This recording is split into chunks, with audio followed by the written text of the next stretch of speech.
skill. Jadi repetisi itu adalah ibu bagi segala keahlian. Nggak bisa kita jadi ahli itu tanpa kita mengulang-ulang hal yang sudah kita ketahui. Jadi nggak cukup dengan tahu.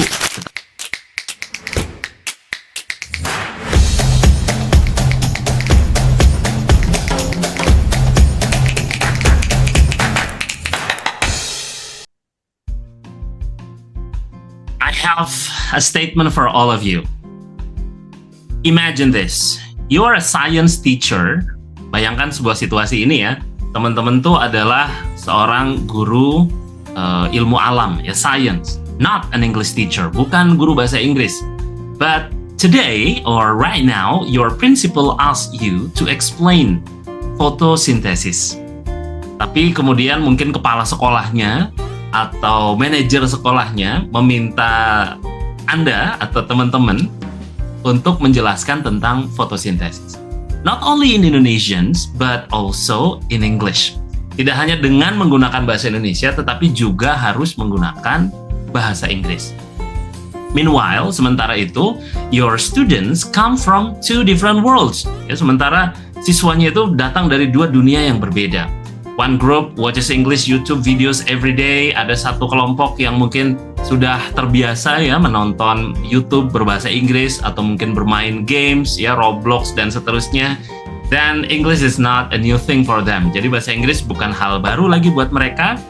Or they use Duolingo perhaps ya, mungkin juga menggunakan Duolingo on their spare time ya di waktu-waktu kosong mereka. Even they compete using that applications. Mungkin juga mereka berkompetisi ya menggunakan aplikasi tersebut. But another group, ada grup yang lain yang still struggle to say good morning. Sekedar good morning aja masih struggle ya. Very shy perhaps. Good morning, good afternoon, and some other greetings like that. Sekedar greetings aja itu masih tantangan. But now the school expects you to bridge those kind of students. Dan sekarang sekolah meminta kamu untuk kemudian menjadi jembatan bagi dua tipikal murid tersebut. And that kind of circumstances or fenomena, fenomena seperti itu atau situasi seperti itu sekarang terjadi ya di dunia pendidikan kita. Dan it is very challenging ya to make them keep learning. So it must be not easy, right? Pasti itu nggak mudah.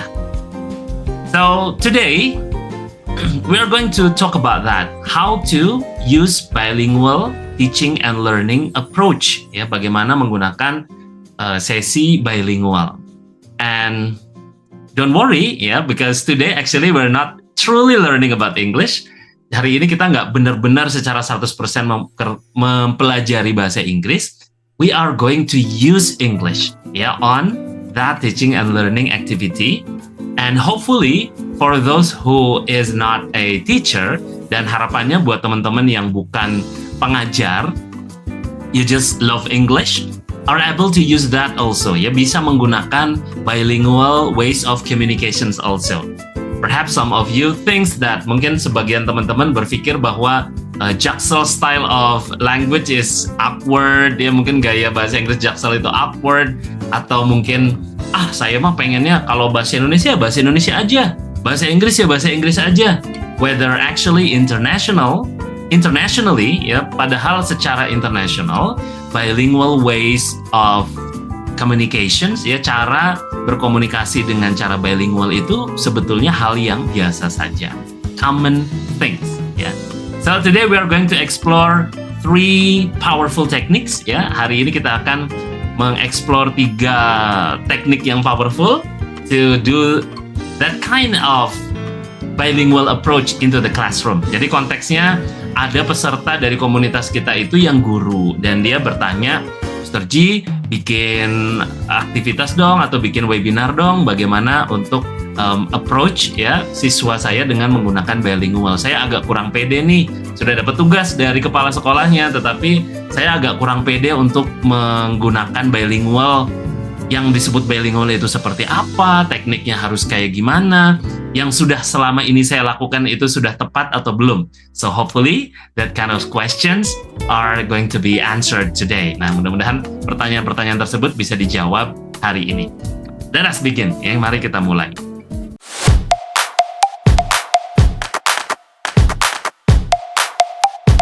So thank you very much for your presence. Terima kasih untuk kehadiran teman-teman semua. Today we are going to learn about bilingual teaching made simple. Bagaimana kita menerapkan pengajaran ya dalam pembelajaran bilingual. Jadi kita akan belajar langkah-langkah mudah yang mengajar campuran antara bahasa Indonesia dan bahasa Inggris di kelas. Sebetulnya when you actually hear me well ya, mendengarkan listen to me carefully, mendengarkan saya dengan baik. What I did right now is actually using bilingual approach ya. Yang saya lakukan saat ini sebetulnya adalah menggunakan pendekatan bilingual. But how can you apply during your communications? Ya, bagaimana nanti teman-teman menggunakannya dalam komunikasi teman-teman? That's a challenge. And today I have a challenge for all of you, so be prepared ya. Saya punya tantangan nih buat teman-teman ya. Nggak hanya saya aja yang ngomong, tapi nanti ada part untuk teman-teman praktek. So don't be hesitant to practice. Jangan ragu untuk kemudian nanti kita praktek bareng-bareng.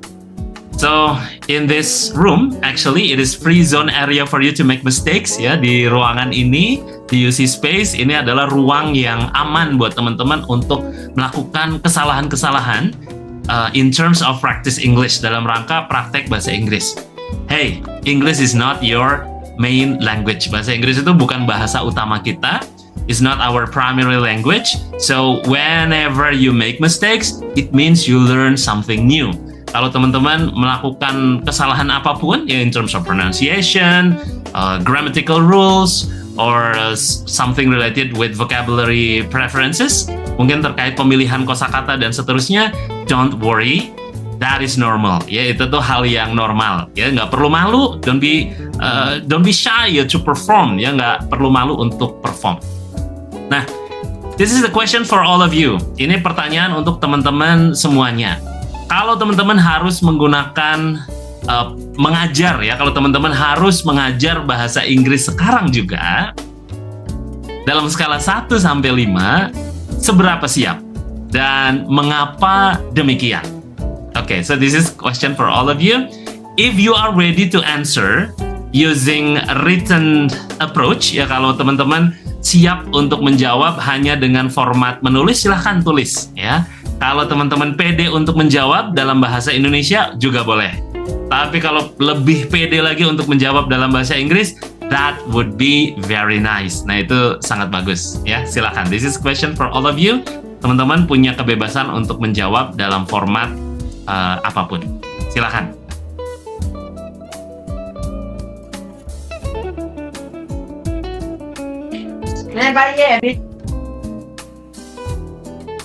Silahkan. I'm waiting. Saya menunggu teman-teman. Silahkan Kanova. Kanova mau menjawab. Oke. Ya, silahkan. Boleh mungkin sambil di open kameranya Kanova. Siap. Wait. Ah. Tuh, Gaga ini. Wait. Ya Allah, what happened? Wait. Oke, bismillahirrahmanirrahim. Thank you untuk kesempatan yang telah diberikan. Ya. Oke. Wait. Pertanyaannya why ya? Ya. In my opinion, I must do that because I'm a Okay, the teacher of question English. is, kalau harus mengajar pakai bahasa Inggris sekarang juga, skala 1 sampai 5 berapa poinnya? Dan mengapa? Ya, silahkan. I think 4 ya. Kalau 5 kan 4 ya. perfect. Oke. Iya, 4. Karena kalau masih banyak kekurangan juga, I feel like that. Okay. Iya. That's your answer ya. Thank you. Terus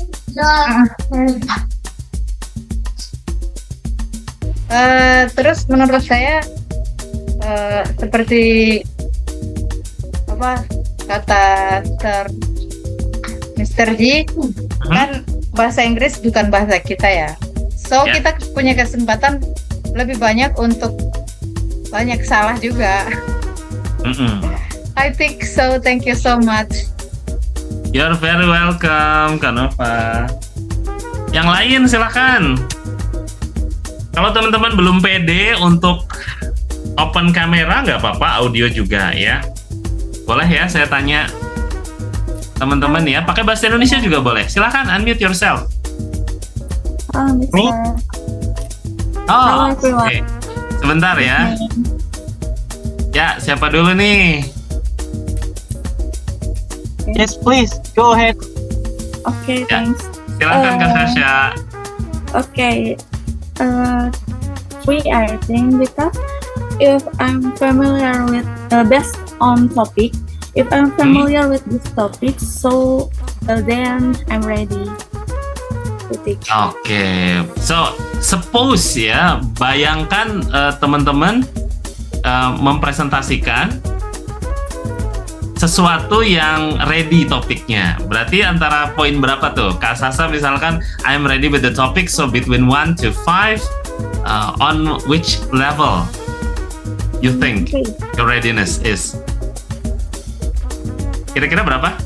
free. Oh, 3, oke.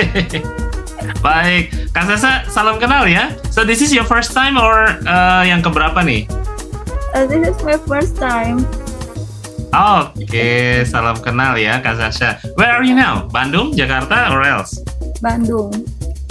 Oh, I'm in okay. Bandung. Ya, siap. Salam kenal Kak Sasha. Kak Sasha, you may point out someone deh, silakan. Boleh tunjuk seseorang, saya pengen 2 orang lagi ya. Silakan untuk menjawab. Yang lain boleh jawab via notes ya, silakan. Yes, please, Tanahara. Kak Nahara, silakan Kak Nahara. Okay, thank you, Sasa. Ya, So Kak Zul for ya, me, silakan. it's depend on the topic. The topic is something I know. I Mhm. think 4 or 5. I think 4 or 5 or 4.5 is my answer. Mhm. But Okay. because I'm not a teacher myself, so I'm not very good at teaching. Hmm. But if I was, if I am, I have to teach someone something I know. Maybe 4 is appropriate number for me. Oke, Ya, so that's quite a bit the same with Kak Sasa ya. Yeah. Because I am farmer myself. Mhm. So Wow, keren banget. about something about farming, it's easy for me, and Yeah. I can explain to anybody in bilingual. Thank you Kak Zul for the answer. One more person, satu orang lagi. Perhaps Kak Zul may point out someone. Boleh? Kak Zul tunjuk ke seorang. Kak Iis, oke, Kak Iis dulu. Setelah itu Kak Astri ya. Thank you Kak Astri for raise your hand. Kak Iis, halo. Sorry, I'm not looking for. I'm not looking at the participants because I'm on a car. So maybe someone who are raising hand is more appropriate for me to Answer. point to. Oke, Yeah. siap. Thank you Kak Zul. Please go ahead. Ya, silakan Kak Iis. The question still the same. All right, Mr. G, nice to meet you and everyone here. So what was the question? Oh, in the scale 1 to 5, right? Yes, if you should teach English, not only English, teach using English, ya. Well, actually, I will 3. I guess it's Mhm. 3. Yeah, I guess Because? it's 3. Because I need to prepare twice for the lesson, at least to back and forth reading about the lesson. Okay, so you need to practice it first, yeah? Oh yeah, Because I mean, when the question is like right now, wow, that is too much for you, yeah? So I guess 3 is maximum for you if you should teach right now, yeah? yes. Oke, thank you Kak Iis. Now, Kak Astri, silahkan. Silahkan Kak Astri. Oke. So nice to see your face ya. Senang sekali bisa melihat wajah teman-teman semua. Kalau boleh sih tetap on cam ya, so I'm not feel so alone. Supaya saya tidak merasa sendiri. Silahkan Kak Astri.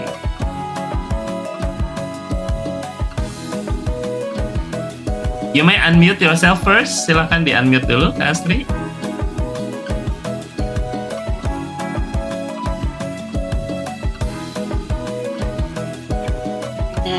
I'm so happy this night can join us with this community game. It's, Me too.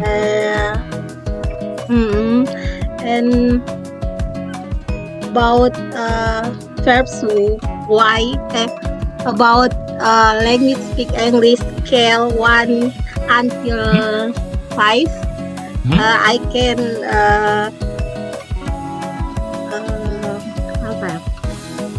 saya merasa bisa memberikan nilai itu sekitar 3-4.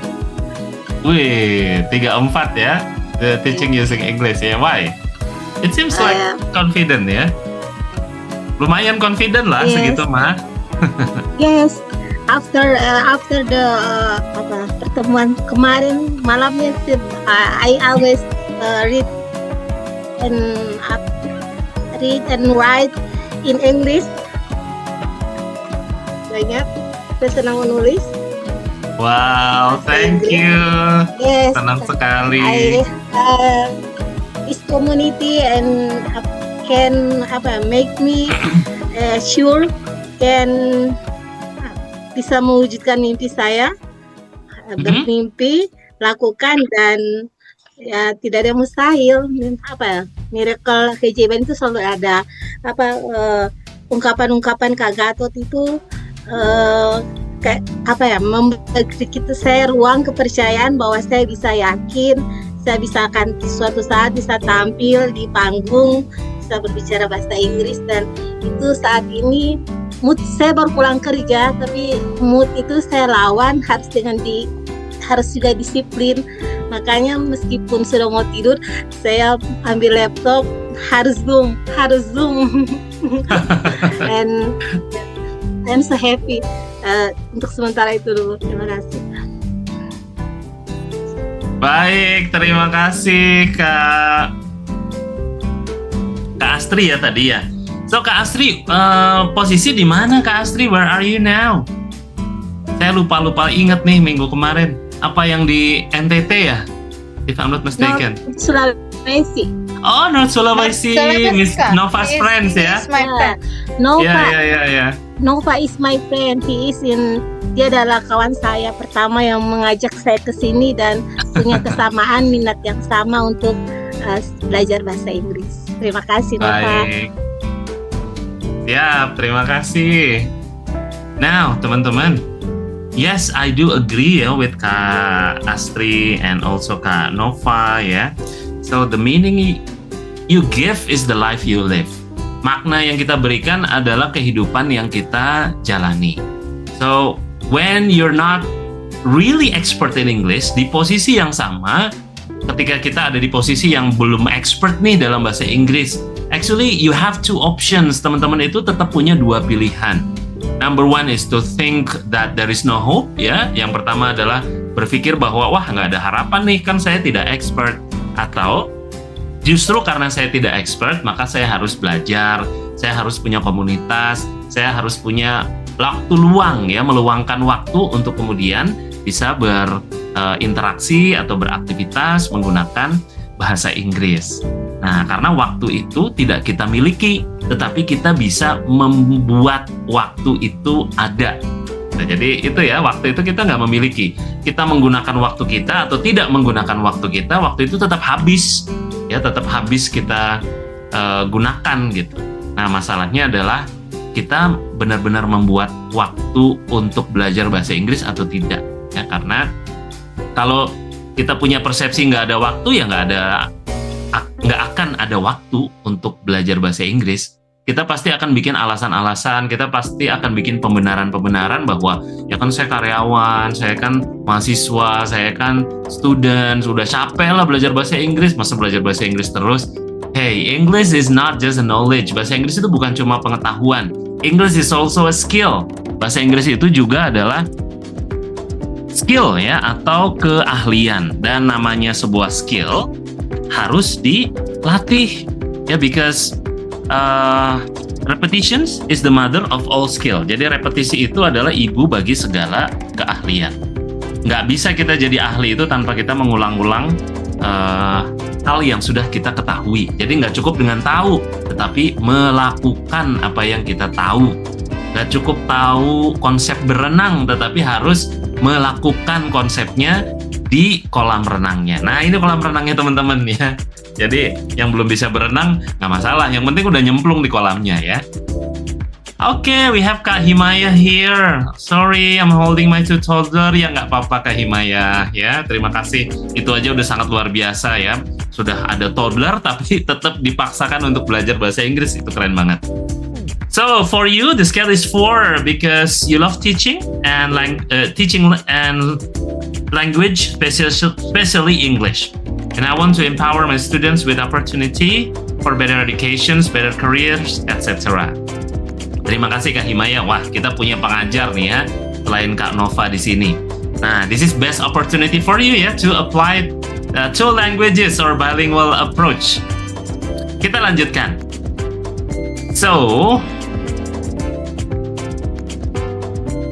for those who just recognizing me, buat teman-teman yang baru bergabung menggunakan Thread, ya, kemudian gabung di komunitas kita dan belum mengenal saya dengan baik, so this is me and my activity, ya, ini adalah saya dan aktivitas saya. You can interact with me, teman-teman bisa berinteraksi dengan saya, ya, through YouTube and also what else? Thread, ya, di Thread juga ada, Instagram also, ya, I also there. And don't be hesitant to DM me, jangan ragu-ragu untuk men-DM saya every single time you find a problem in terms of English. Kalau ada masalah terkait apapun, terkait bahasa Inggris, or even communications, ya, mungkin terkait komunikasi juga, silahkan. Your questions is my solution, ya. Pertanyaan teman-teman adalah solusi buat saya, because sometimes, kadang-kadang, I think a lot, ya, saya berpikir keras, what is actually your problem that I can solve? Sebetulnya masalah teman-teman itu apa yang bisa saya bantu untuk selesaikan? Jadi saya bisa bikin konten yang bermanfaat, ya, untuk banyak orang. When I just predict, ya, kalau saya cuma memprediksi, sometimes the content is not really hit the spot, ya. Jadi kontennya nggak betul-betul menembak titik yang betul-betul diharapkan. Nah, untuk itu silahkan masalah apapun konsultasikan, ya, karena ini bisa juga jadi solusi buat yang lain. So, welcome to UC Space. Selamat datang di UC Space. Ini adalah komunitas dari Unit Talk. Jadi Unit Talk itu adalah perusahaan yang saya miliki, perusahaan kecil, ya, masih kecil. Fokusnya di developing English presentations. Jadi fokusnya adalah untuk mendevelop presentasi bahasa Inggris. So you are confident with your English. Jadi targetnya ada 2. You are confident with your English. Teman-teman tuh pede dengan kemampuan bahasa Inggrisnya. Mau di level 1, 2, 3, sampai 100, sampai sejuta, ya. Di tiap level pokoknya bangga, ya, karena bahasa Inggris kan bukan bahasa kita. Jadi sesedikit apapun kosakata, grammar, tenses, apapun yang kita kuasai itu tuh udah hebat. Karena orang Inggris sendiri atau orang Amerika itu jarang mereka bisa berbahasa selain bahasa Inggris. Coba orang Amerika, bahasa apa yang selain itu mereka gunakan? Nyaris tidak ada. Tapi kita, orang Indonesia, bisa bahasa Indonesia, bisa bahasa daerah, tahu bahasa Inggris. Bahkan kalau teman-teman bisa menguasai bahasa Indonesia dengan baik dan benar, it means there is a potential for you to master quite a bit 5,000 vocabularies. English vocabularies. I'm not kidding. Saya nggak bercanda. Kurang lebih ada 4.000 sampai 5.000 kosakata bahasa Inggris yang diserap ke dalam bahasa Indonesia. Coba kita lihat lampu misalkan ya, muka saya terang karena ada lampu. Nah, lampu itu bukan dari bahasa Arab, bukan dari bahasa yang lain, tapi dari bahasa Inggris. Belum lagi kata-kata yang endingnya tuh ada si. Misalkan organisasi, itu pasti dari organization. Apa ya? Persuasi pasti dari persuasion. Modifikasi pasti dari modification. Tuh, sebetulnya kalau teman-teman hanya menguasai bahasa Indonesia aja, udah punya modal ribuan kosakata bahasa Inggris. And that is a good thing. You should be proud of yourself, ya. Teman-teman harus bangga dengan kemampuan teman-teman sendiri. Nah, the challenge is how to use those vocabularies into a sentences. Bagaimana menggunakan kosakata tersebut in a form of sentences into a real communications. Jadi dalam format komunikasi dan komunikasi yang memang betul-betul situasinya itu real. Nah, so the target of this community, target dari komunitas ini adalah menjadikan bahasa Inggris itu biasa-biasa aja. There is nothing special with this language. Nggak ada yang spesial dengan bahasa ini. Because for those countries, untuk negara-negara yang embrace English, yang memeluk bahasa Inggris as their secondary language, sebagai bahasa kedua mereka melihat bahasa Inggris itu ya biasa-biasa aja. Look at Singapore, coba lihat di Singapura. Mereka menggunakan bahasa Inggris ya sudah jadi bahasa sehari-hari. Mau bahasa Inggrisnya itu setengah-setengah atau sedikit-sedikit, nggak masalah. Nggak ada yang ngejek, nggak ada yang ceng-cengin ya kalau dalam bahasa sehari-hari. But quite a bit different here in Indonesia ya. Lumayan berbeda dengan Indonesia. Kita punya harapan bahasa Inggris itu digunakan di keseharian. Tetapi kalau ada yang mencoba praktek, mencoba belajar, mencoba mengajak, itu resistensinya lumayan tinggi. So you are those special participants ya. Teman-teman itu partisipan yang sangat luar biasa spesial because you join this activity among those challenges ya, di antara tantangan-tantangan yang lain. Nah, jadi ya anggap aja bahasa Inggris itu bahasa yang biasa-biasa aja, sebiasanya kita belajar bahasa lokal yang lain. We are Sundanese, for example, kita orang Sunda atau kita orang Sulawesi. We try to learn Javanese language. Kita coba belajar bahasa Jawa yang endingnya banyak O. Kita belajar bahasa Sunda yang biasanya ada artikel ei. Kan biasa aja. Atau kita belajar bahasa Padang juga yang endingnya banyak O juga ya. Bahasa Padang, bahasa Melayu. Ya biasa aja. Itu nggak terlalu didewa-dewakan. Nah, target kita di komunitas ini adalah itu. Jadi, kalaupun teman-teman mampu menguasai bahasa Inggris, keren.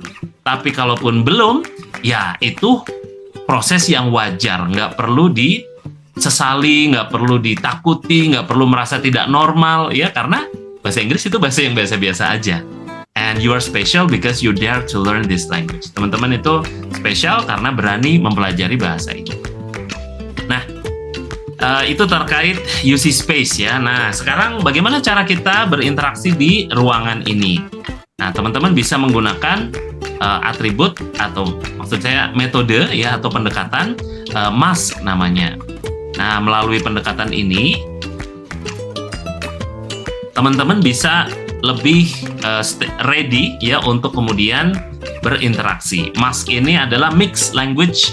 Jadi silahkan campur-campur bahasanya. Kemudian mau berapa persen terserah teman-teman. Sesedikit-sedikitnya teman-teman mencampur bahasa Indonesianya dengan bahasa Inggris, itu udah keren. Tapi kalau mau lebih keren lagi, ajukan pertanyaan. Ya, nah pertanyaannya seperti ini. What is ... in English? Atau how to say ... in English. Nah, jadi gunakan dua tools ini ya, every single time, setiap saat teman-teman merasa kehilangan kosakata di kepala. Ya, for example, yesterday what is pergi in English? Nah, itu tanya ya, what is pergi in English? Atau how to say buku in English? Ya, bagaimana mengatakan buku dalam bahasa Inggris? Nah, itu juga bisa digunakan. Oke, sebelum kita lanjutkan, I'm open for questions or statement. Sekarang saya buka untuk statement atau pertanyaan. Saya silahkan. You may unmute yourself.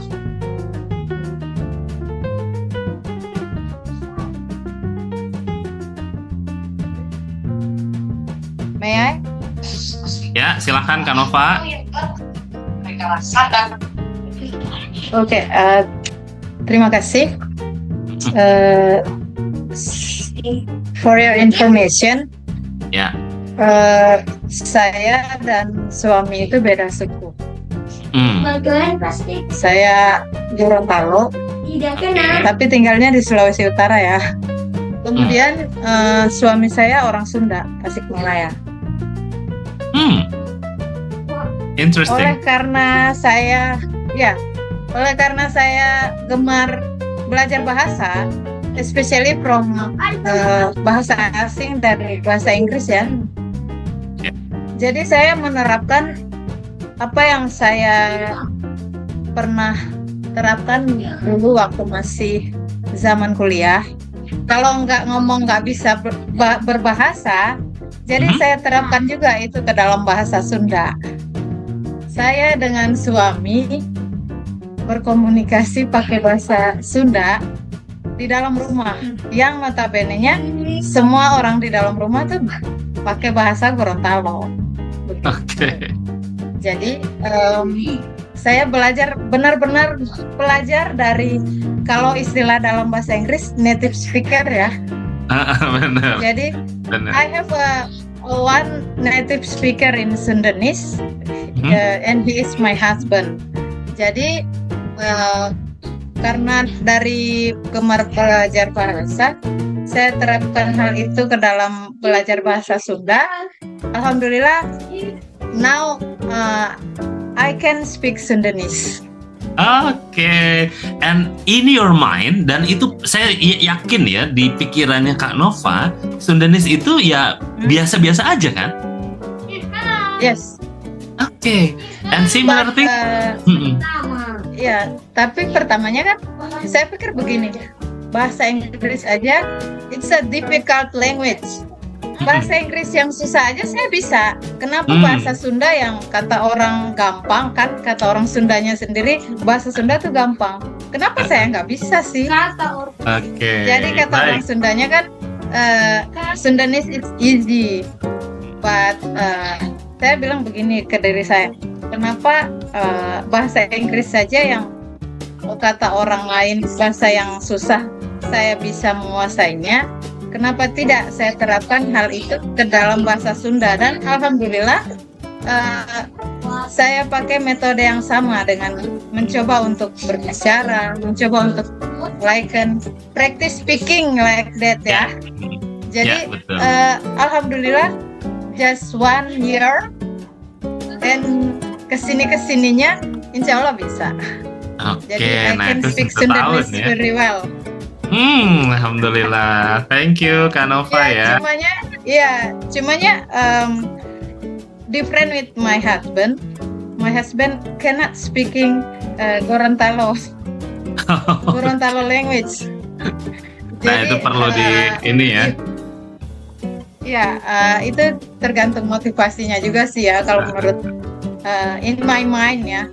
Jadi menurut saya tergantung motivasinya. Jadi if I speaking, alhamdulillah kalau untuk bahasa daerah saya bisa 4 bahasa. Bahasa Jawa, Sunda, bahasa Gorontalo kan saya pikir bahasa Gorontalo kan tidak perlu dipelajari karena bahasa itu ya. Jadi bisa sendiri gitu. Kemudian bahasa yang ada di daerah saya, bahasa Mongondo ya. Kalau kata kan ini Sulawesi Utara, tapi sukunya Bolam Mongondo begitu. Saya bisa beberapa kata aja sih, karena di tempat tinggal saya, everyone here, semuanya kita di sini orang Gorontalo yang sudah menetap jadi penduduk di Sulawesi Utara ini sendiri. Jadi I can't to find someone speaking Mongondo in here. Kecuali saya harus nyebrang ke kelurahan yang lain begitu. Jadi masih ada native speakernya yang memang bisa saya temukan, and I can hear them speak Mongondo. Jadi I'm still difficult to speaking Mongondo because I cannot to find the native speaker yang sama kayak saya menemukan native speakernya Sunda begitu. Oke, ya. Pasti ketemu Yeah. nanti ya, Kak. Thank Baik, you. terima kasih Kak pendapatnya. Baik, any other statement or questions from others? May I? Yes, please, Kak Zul. Yeah, thank you very much. So this particular topic is really interesting because it's correlated with my problem here. Mhm. So I have 2 children, and I want to teach them English. It's first, and then my main activity is really I want to gather people to volunteer in environment activity, but it's really hard. So I want to engage them with language first. So what I'm thinking is I want to make something like English club, so I can influence them from English club to environment club. But the problem is how the first problem and the second problem I don't know how, and that's my question: how to teach my children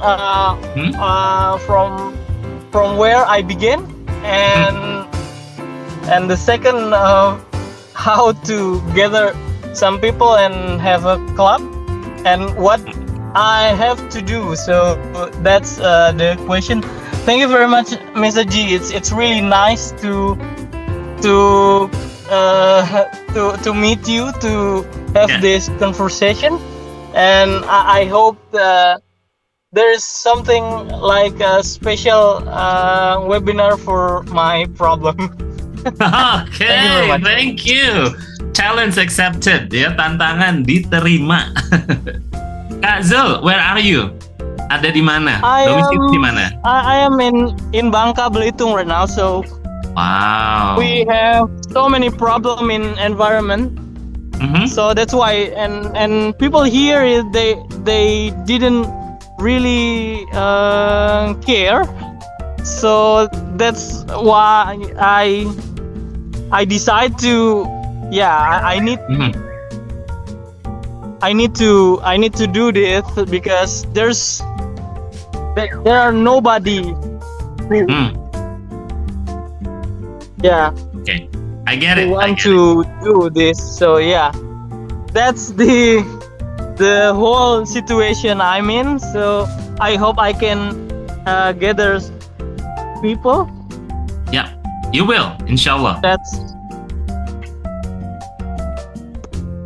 Ya, okay. siap. That's the whole situation, Mr. G. Thank you Yeah, very yeah. much. You're very welcome, Kak Zul. Okay, so there is a question, there is a challenge, yeah, that please make a special webinar about how to build an English community, ya, bagaimana membentuk komunitas bahasa Inggris. Okay, challenge accepted. And one answer for you is be specific. Jadi satu jawaban ya untuk saat ini sebelum nanti saya bikin webinarnya, perhaps next week ya, mungkin nanti minggu depan, and make sure Kak Zul is there. Seperti Kak Cahya yang harus ada hari ini ya. I will be.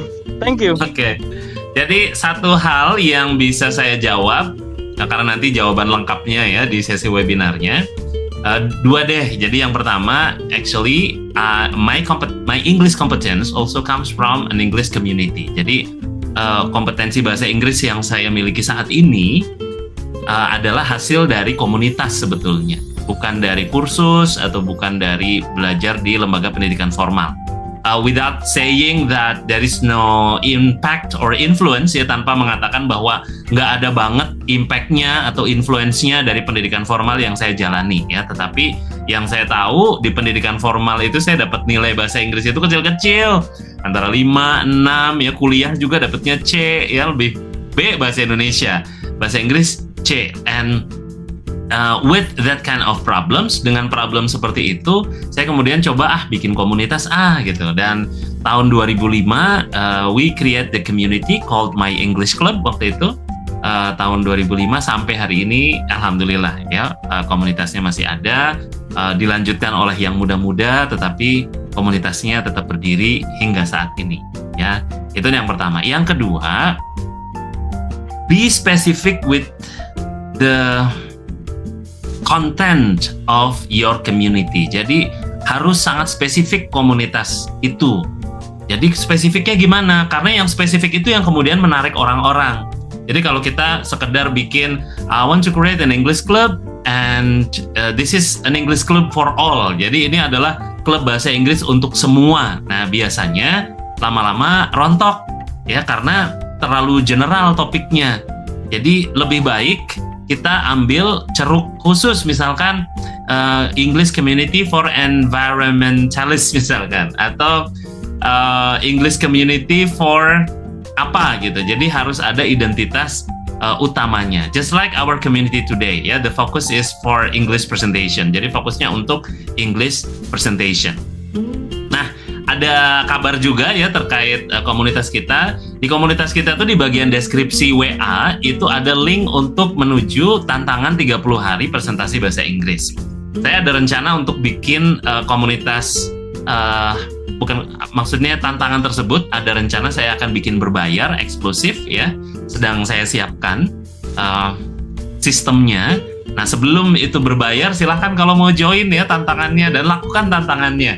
Rasakan tantangan bahasa Inggris untuk presentasi setiap hari dan fokusnya adalah pada performance. So, I'm waiting ya, saya menunggu sebelum nanti berbayar ya. Jadi silakan aja bergabung. Nah, silakan sekarang Kak Cahya ya. So, challenge accepted Kak Azul. Insyaallah for next week we're going to create the webinars specifically for English Community Builder. Jadi mereka yang ingin membentuk komunitas bahasa Inggris. Oke, I silakan already joined ya. the 30 days challenge. Thank you very much. Ya, you're very welcome. Silakan Kak Cahya, sudah ngacung-ngacung dari tadi. Thank you, Mr. G. First of all, I wanna say thank you for you, Mr. G, for picking this topic and for your information. This is my request, based on my problem in my field. And jazakallah khair, Mr. G. Alhamdulillah, thank you. Alhamdulillah. So enjoy this Zoom,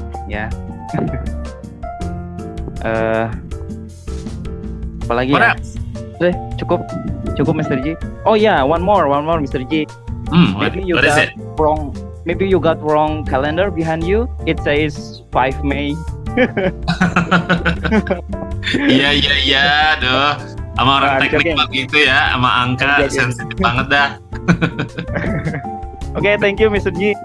You're very welcome, thank you very much. Ya nanti dikoreksi, terima kasih Kak Cahya.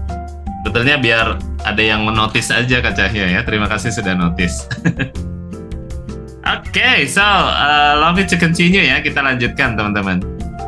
Nah, tadi tuh bahasanya ya, bahasa yang kita gunakan sama seperti tadi Kak Nova sudah konfirmasi, sama seperti ketika kita mencoba menguasai bahasa daerah lain selain bahasa yang kita kuasai. Ada momennya kita campur-campur bahasanya, mungkin dicampur antara bahasa Gorontalo dengan bahasa Sunda. Ada waktunya berbicara menggunakan bahasa Sunda, lupa 1-2 kosakata, bertanya ke native speaker-nya ya. Kalau ini namanya apa dan seterusnya. Nah, hanya dengan 1 tahun, kalau itu konsisten dilakukan dengan mindset yang tepat, bisa ya sampai di level mampu untuk berkomunikasi dengan bahasa daerah lain. Nah, bahasa Inggris juga sama ya, kalau betul-betul konsisten, teman-teman bisa menggunakan bahasa Inggris ya dengan pendekatan tersebut.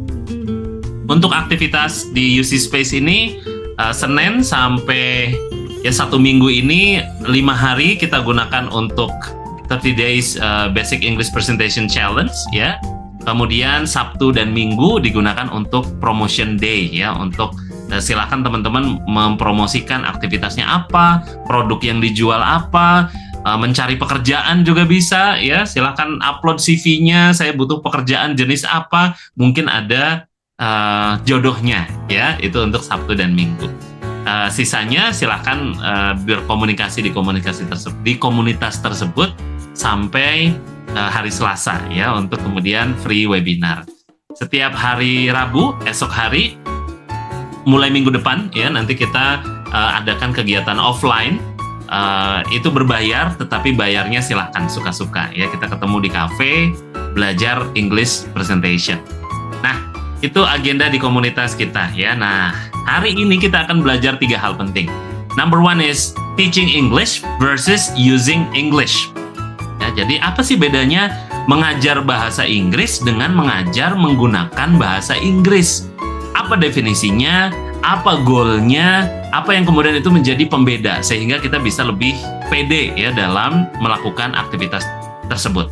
Yang kedua adalah what is bilingual teaching? Apa sih melakukan sesi aktivitas mengajar dengan 2 bahasa itu seperti apa? Dan yang ketiga, yuk kita nanti latihan ya. Jangan ragu untuk unmute yourself, open your camera, and we do some practice. Kita lakukan latihan bilingual teaching activity. Meskipun teman-teman bukan pengajar, nggak apa-apa, coba aja ya. Fokus on the English ya, fokus pada bahasa Inggrisnya. Essentially, all of us is the learners and also teachers. Jadi secara esensial, setiap kita itu adalah pembelajar dan juga pengajar. Hanya mungkin tidak formal ya, ada yang formal, ada yang tidak formal. Yang tidak formal ya kita. Kan kita mengajari adik kita, kadang kita mengajari orang tua kita menggunakan handphone misalkan, mengajari anak kita untuk belajar berhitung ya.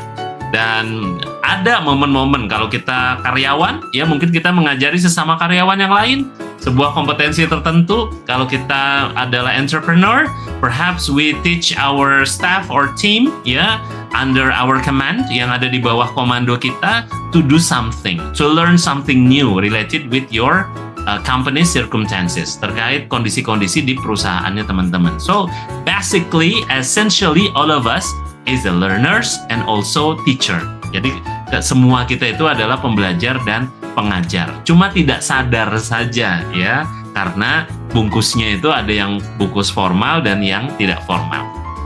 Nah, kita mulai dengan yang pertama ya. Nah, perhatikan kalimat ini baik-baik. Salah grammar, tapi anak-anak paham atau murid-murid paham, itu tuh sukses. Jadi kalau kita berkomunikasi, sementara murid-murid kita tetap paham, walaupun grammar yang kita sampaikan itu salah, nah itu tuh sukses. Tetapi, meskipun grammar kita sempurna, kalau anak-anak didik kita itu bingung dalam menerima pembelajaran kita, nah itu tuh gagal. Oke, silakan. Ada yang sepakat atau tidak sepakat nih? Silakan ya, unmute yourself atau ketik di kolom komentar. Sepakat Kak? Sepakat ya Kak Nova. Yang lain perhaps, yang lain mungkin ada pendapat lain? Nah, setuju ya. Baik. Nah, kalau mengajar bahasa Inggris itu berbeda lagi. Jadi kalau ini kan mengajar menggunakan bahasa Inggris. Nah, di titik ini namanya mengajar menggunakan bahasa Inggris. Jadi prinsipnya itu. Kemampuan kita ada di level manapun. Misalkan kita mengajar agama menggunakan bahasa Inggris. Kita mengajar geografi menggunakan bahasa Inggris. Maka prinsipnya ini. Intinya adalah siswa paham. Meskipun kita menggunakan kosakata yang belum tepat dan seterusnya, tapi poinnya adalah siswanya paham. Berbeda dengan mengajar bahasa Inggris. Kalau mengajar bahasa Inggris, maka grammar yang kita gunakan harus sempurna, pronunciation-nya juga sama, dan murid-murid harus paham. Ya.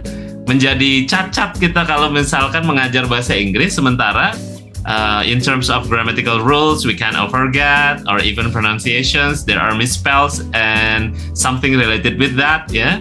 Terkait pronunciations yang kita salah, nah berarti ada yang perlu dikoreksi dari cara kita mengajar bahasa Inggris. Intinya kita kenal 2 sekarang. Ada mengajar menggunakan bahasa Inggris, ada mengajar bahasa Inggris. Ada mengajar menggunakan handphone, ada mengajar menggunakan handphone, betul? Ada mengajar tentang handphone. Nah, itu 2 hal yang berbeda. Kalau mengajar tentang handphone, maka kita memberikan kita memberikan informasi handphone itu apa, digunakan untuk apa, materialnya untuk apa, itu mengajar tentang handphone. Sama dengan mengajar tentang bahasa Inggris. Nah, ada lagi mengajar menggunakan handphone. Jadi kita mengajar sambil menggunakan handphone gitu. Nah, itu kan hal yang berbeda ya. Mudah-mudahan teman-teman bisa paham nih perbedaan antara teaching English and teaching using English. Oke, nah sebelum saya lanjutkan, silahkan, boleh ada yang menyampaikan sesuatu? Kak, saya paham atau saya tidak paham atau saya punya pendapat yang berbeda? Disilahkan, saya berikan waktu. Dari Kak Sasha, perhaps mungkin ada yang ingin disampaikan? Boleh, Kak Sasha, silakan. Do you mean grammar is as important for you or what? Okay, thank you, Kak Sasha. So the question is, do you mean English is grammar is not important for teaching who uses English, for a teacher who uses English? Apakah grammar itu menjadi tidak penting bagi guru yang mengajar menggunakan bahasa Inggris? Ya, so the answer is no, it's not like that. Ya, I'm talking about the real actual situations gitu. Jadi yang saya maksud adalah pada situasi di kejadian tersebut. Jadi belajar grammar bagi semua guru, mau guru bahasa Inggris ataupun guru bukan bahasa Inggris, itu tetap penting untuk dipelajari. Tetapi pada saat kegiatan tersebut berlangsung, fokus dari guru yang menggunakan bahasa Inggris, fokusnya adalah siswa itu paham. Jadi jangan tidak pede dengan grammarnya, atau jangan terarahkan oleh situasi sehingga kita membahas grammar. Nah, itu menjadi tidak tepat goalnya. Ya, berbeda dengan guru yang mengajar bahasa Inggris. Nah, guru yang mengajar bahasa Inggris itu pasti akan terpapar atau kemudian konten pembelajarannya itu pasti tentang grammar. Nah, coba diserap terlebih dahulu. Itu maksudnya ya. Jadi grammarnya tetap penting untuk dipelajari, namun pada saat situasinya terjadi, jangan kita fokus pada grammar sehingga kemudian kita menjadi tidak pede atau yang dibahas malah grammar. Padahal kan kita fokusnya mengajar fisika, mengajar geografi, mengajar agama, atau mengajar hal lain dengan menggunakan bahasa Inggris. Jadi fokusnya tetap kepada pemahaman siswa terkait subjek pembelajarannya dengan menggunakan bahasa Inggris. Gimana Kak Sasha? Okay, I get it. Thank you, Mr. Okay, you get it. Ya, yang lain gimana nih? Kak Cahya, perhaps.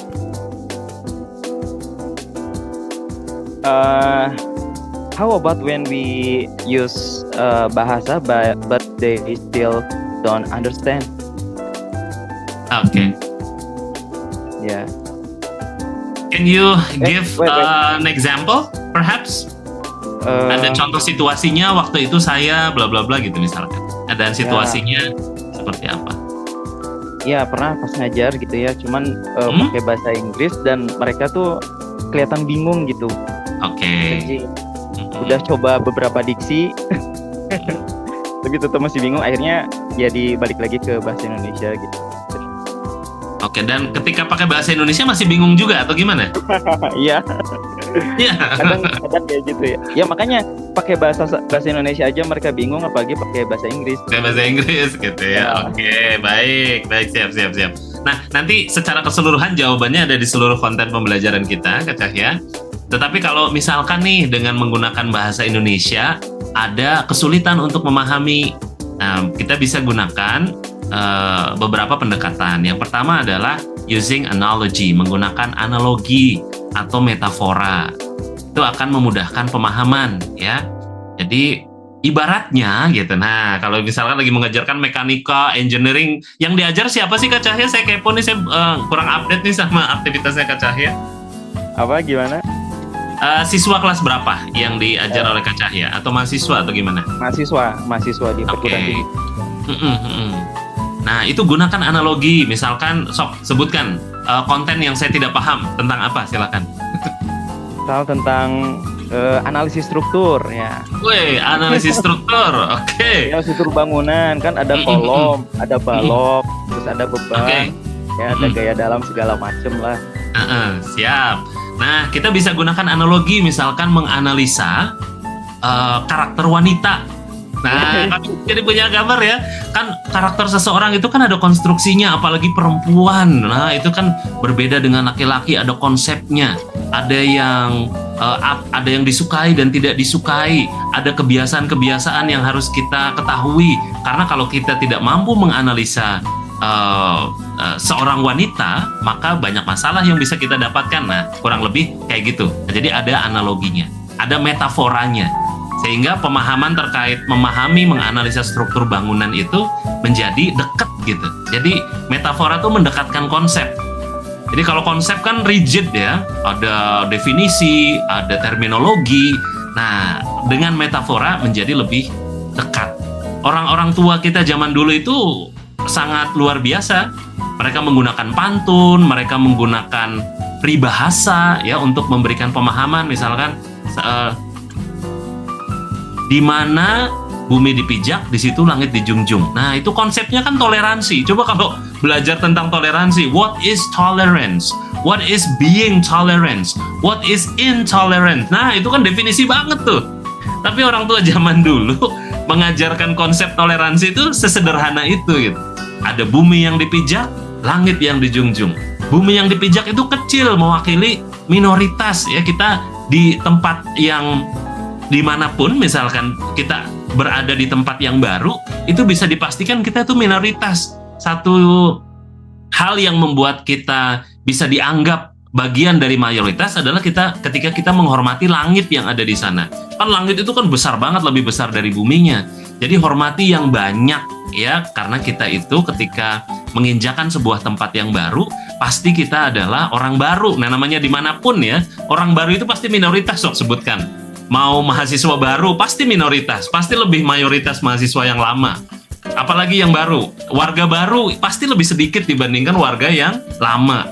Apalagi siswa baru ya, kalau sekolah pasti minoritas gitu. Nah, itu orang tua kita menggunakan metafora. Hal kedua yang bisa dilakukan adalah menggunakan contoh ya, example. Nah, sama contoh itu lebih mendekatkan lagi. Nah, semoga itu membantu ya Kak Cahya untuk bisa memberikan pemahaman lebih baik.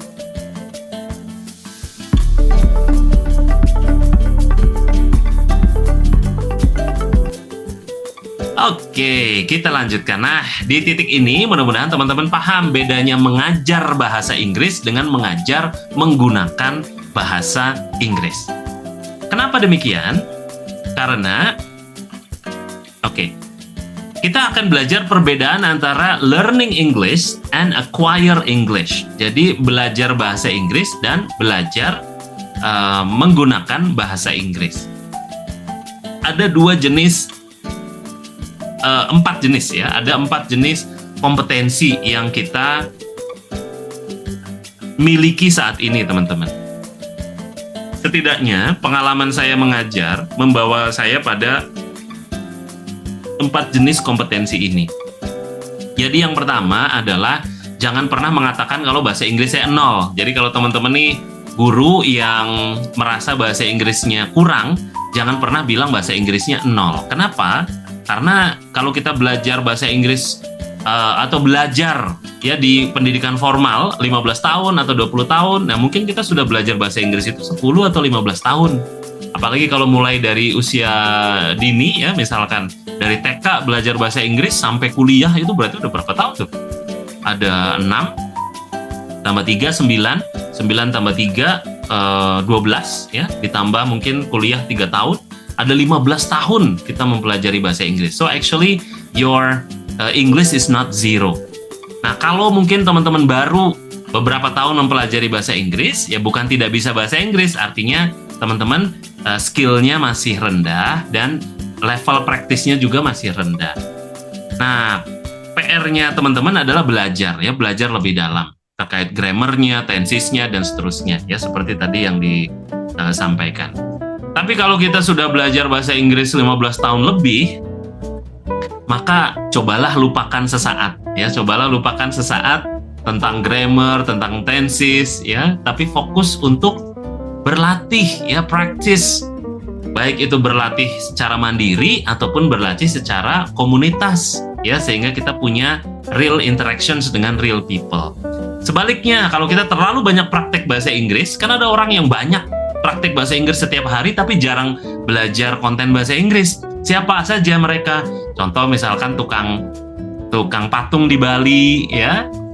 Sir, patung, statue, very cheap, only 2,000. Nah, itu kalimat-kalimat seperti itu kan diulang-ulang setiap hari. Atau mungkin tour leader, ya, di Bali. Mereka paling sering menggunakan bahasa Inggris itu dalam real situation. Tetapi perhaps ya jarang tuh membuka buku grammar, membuka buku tensisnya. Maka yang perlu untuk dilakukan adalah belajar bahasa Inggris. Maksudnya belajar bahasa Inggris itu belajar konten pembelajaran bahasa Inggris, ya. Ada part of speech, ada tenses, ada grammar, ada pronunciations, ada something related with fluency, ya.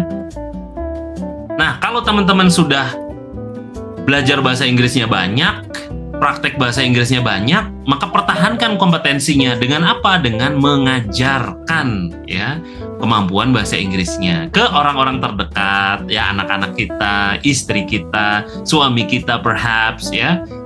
Itu untuk menjaga kemampuan bahasa Inggris kita. Dan ini semua bisa kita keep levelnya kalau kita punya attitude yang tepat terhadap bahasa Inggris, ya. Jadi jangan yang di titik merah ini, ya. Jadi orang itu sering untuk berantem terkait bahasa Inggris ketika mereka ada di level ini dan ada di level ini. Mereka yang high knowledge itu biasanya punya kemampuan menganalisa tata bahasa yang baik. Tetapi kalau disuruh praktek nggak bisa, ya, atau mungkin ragu, ya, untuk mengatakan sesuatu. Tetapi kalau orang lain ngomong, wah ini pronunciation-nya salah, wah ini grammar-nya tidak tepat, itu dia tahu banget, ya. Dan biasanya orang yang ada di titik ini merasa bahwa grammar itu sangat penting banget. Percuma grammar ada kalau tidak dipelajari dan tidak digunakan. Nah, ini orang yang ada di level ini seperti itu. Sebaliknya, mereka yang high skill tetapi knowledge-nya kurang, mereka berpikir bahwa yang penting orang lain paham, grammar itu nggak terlalu penting. Kalau kita pakai grammar tapi orang nggak paham kan nggak tercapai, ya, tujuan komunikasinya. Sama seperti EYD itu tidak begitu efektif kalau disampaikan kepada anak-anak misalkan. Ya kan, kita tetap butuh penyesuaian menggunakan bahasa orang yang kita ajak bicara. Jadi menurut orang yang ada di titik ini, grammar itu tidak begitu penting. Nah, jangan seperti orang-orang ini, ya. Fokus kepada, kalau teman-teman ada di level ini, fokus ke practice. Kalau ada di level ini, fokus ke belajar. Jangan mentiadakan, ya, kompetensinya. Karena fokus utama kita kan di titik ini, ya. Bukan yang di sini dan bukan yang di sini. Kalau kita ada di sini, ya fokus gimana caranya jadi high skill, high knowledge. Kalau kita ada di titik ini juga sama, ya, fokus di high skill, high knowledge. Nah, jangan lama-lama betah-betah di sini, ya. Harus cepet-cepet pindah kuadran. Baik. Nah, saya lanjutkan. Jadi kalau kita guru yang bukan pengajar bahasa Inggris, pede aja, ya. Karena fokusnya adalah pada pemahaman. Dan jangan katakan bahasa Inggris saya 0, ya. Nah, ada dua jenis penguasaan atau mastery of English. Yang pertama adalah learning English, mempelajari bahasa Inggris, dan yang kedua adalah acquire English atau language acquisitions. Kita bisa lihat di sini, ya, ada prinsip-prinsipnya. Jadi kalau belajar bahasa Inggris ini ruangannya artifisial atau buatan di dalam kelas sekolah misalkan, ya. Tetapi kalau prinsip untuk mengacquire atau mengakuisisi bahasa Inggris, kita harus cari lingkungan yang senatural mungkin. Space belajar kita saat ini tidak natural, ya, karena ada buatan, ya, ada poster yang dibuat, ada komunitas yang dibuat, ada sesi Zoom yang aplikasinya juga dibuat. Nah, it means this sessions is not truly natural situations. Nah, teman-teman butuh situasi yang lebih natural, seperti pertemuan offline misalkan, atau online meeting, tetapi perhaps one-on-one situations, ya. You talk a lot related with many things, but using English. Terkait banyak hal, tetapi tetap menggunakan bahasa Inggris. Nah, itu salah satu contohnya. Nah, pembelajar atau pengajar yang menggunakan bahasa Inggris sebagian besarnya menggunakan prinsip acquisitions dibandingkan prinsip learning. Jadi jangan dikoreksi kalau ada studentnya yang perhaps ada kesalahan menyampaikan kalimatnya dengan menggunakan bahasa Inggris ya, karena itu bukan kelas belajar bahasa Inggris. Jadi kalau di kelas belajar bahasa Inggris kan about the language ya, tentang bahasa Inggris. Maka kalau mahasiswanya Kak Cahya itu ngomong bahasa Inggrisnya salah, tidak perlu dikoreksi. Karena di kelasnya Kang Cahya tidak mengajar bahasa Inggris, but you use the language. So what you did is actually just give a role model on how those words or sentences should be state atau should be pronounced. Jadi yang perlu dilakukan adalah hanya menyatakan bagaimana kalimat tersebut seharusnya dikatakan atau bagaimana kata tersebut seharusnya dilafalkan. Nah, silakan sebelum saya lanjutkan, silakan Kak Cahya dulu deh. Ada tanggapan terlebih dahulu, silakan.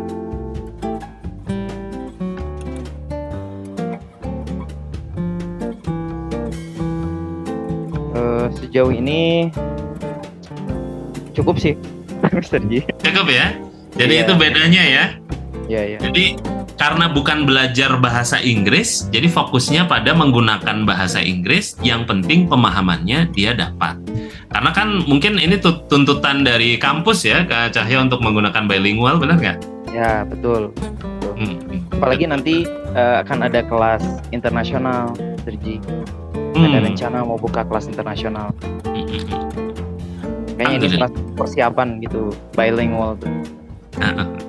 Setidaknya nanti kalau ada arahan-arahan ya Kang Cahya, dengan sesi ini Kang Cahya bisa punya argumentasi nanti untuk menjawab ya segala kendala ataupun ide-ide yang ingin dinyatakan. Baik, saya lanjutkan ya. Nah, sekarang kita masuk ke bagian ketiga nih. Yuk, kita belajar 3 pendekatan utama di bilingualism. Jadi ada isme terkait bilingual. Nah, kita akan belajar 3 pendekatan utama sambil nanti kita berlatih ya. Pendekatan yang pertama adalah code switching. Jadi sebetulnya ketika kita menggunakan bahasa Inggris hanya sesekali seperti gaya Jaksel, itu tuh sudah bilingual. Nama resminya code switching. Jadi tanpa aba-aba, tanpa direncanakan, ya pokoknya ada switch aja gitu. Kita menyampaikan menggunakan bahasa Inggris. Jadi tanpa aturan yang tetap gitu. Fokusnya di sini.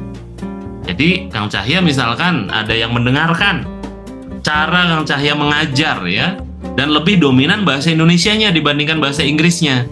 Nah, itu ada dasarnya. Ini namanya code switching saja, metode pendekatan bilingualnya. Jadi bukan, ya memang bukan keseluruhannya ya, karena itu nanti ada pendekatan yang lain gitu. Jadi untuk guru-guru yang merasa bahasa Inggris masih challenge, code switching itu bisa dilakukan. Ya, contohnya seperti apa sih? Nah, ini contohnya. Anak-anak, lihat ininya. Ini apa coba nih sambil menunjukkan gambar. Iya, betul. That's right. Ya, ini teh daun. Leaf in English. Jadi daun itu buat tanaman memasak ya. Buat tanaman yang, jadi daun adalah tanaman yang memasak makanan sendiri. Nah, maka itu dinamakan fotosintesis misalkan. Yuk, kita ulang bareng-bareng yuk. Kalau itu memang ada target pembelajaran bahasa Inggris. Nah, ada target pembelajaran bahasa Inggris untuk kelas yang non bahasa Inggris. Ada namanya, nanti kita belajar. Sekarang fokus dulu ke code switching deh. Ya, jadi code switching itu sesekali saja menggunakan bahasa Inggris. Ya, oke, kita coba praktek yuk. Contoh, jadi teman-teman tinggal isi bagian yang kosongnya aja ya. Misalkan, you can grab the closest things near you. Teman-teman bisa mengambil benda paling dekat yang ada di mejanya ya, atau ruangannya. Misalkan saya pakai kacamata nih. Anak-anak lihat ini ya. Glasses atau kacamata. This is glasses. Ya, that's right. This is kacamata or glasses dalam bahasa Inggris. Nah, ini saya di bagian ini ya. So, iya betul. That's right. Ini glasses atau ini kacamata. Dalam bahasa Inggris namanya glasses.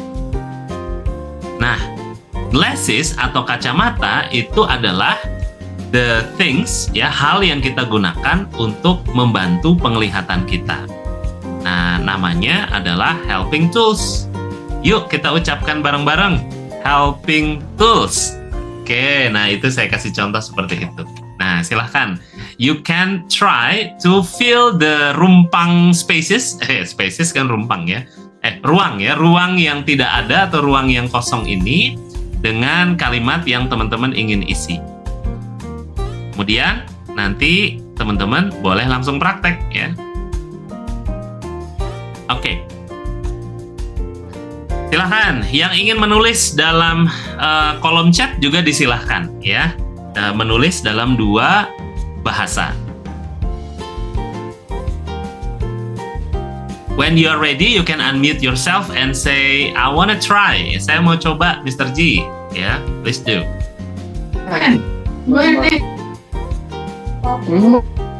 I wanna try, but berisik ya di sini. Ya, nggak apa-apa. Mana dong? Silakan. Oke.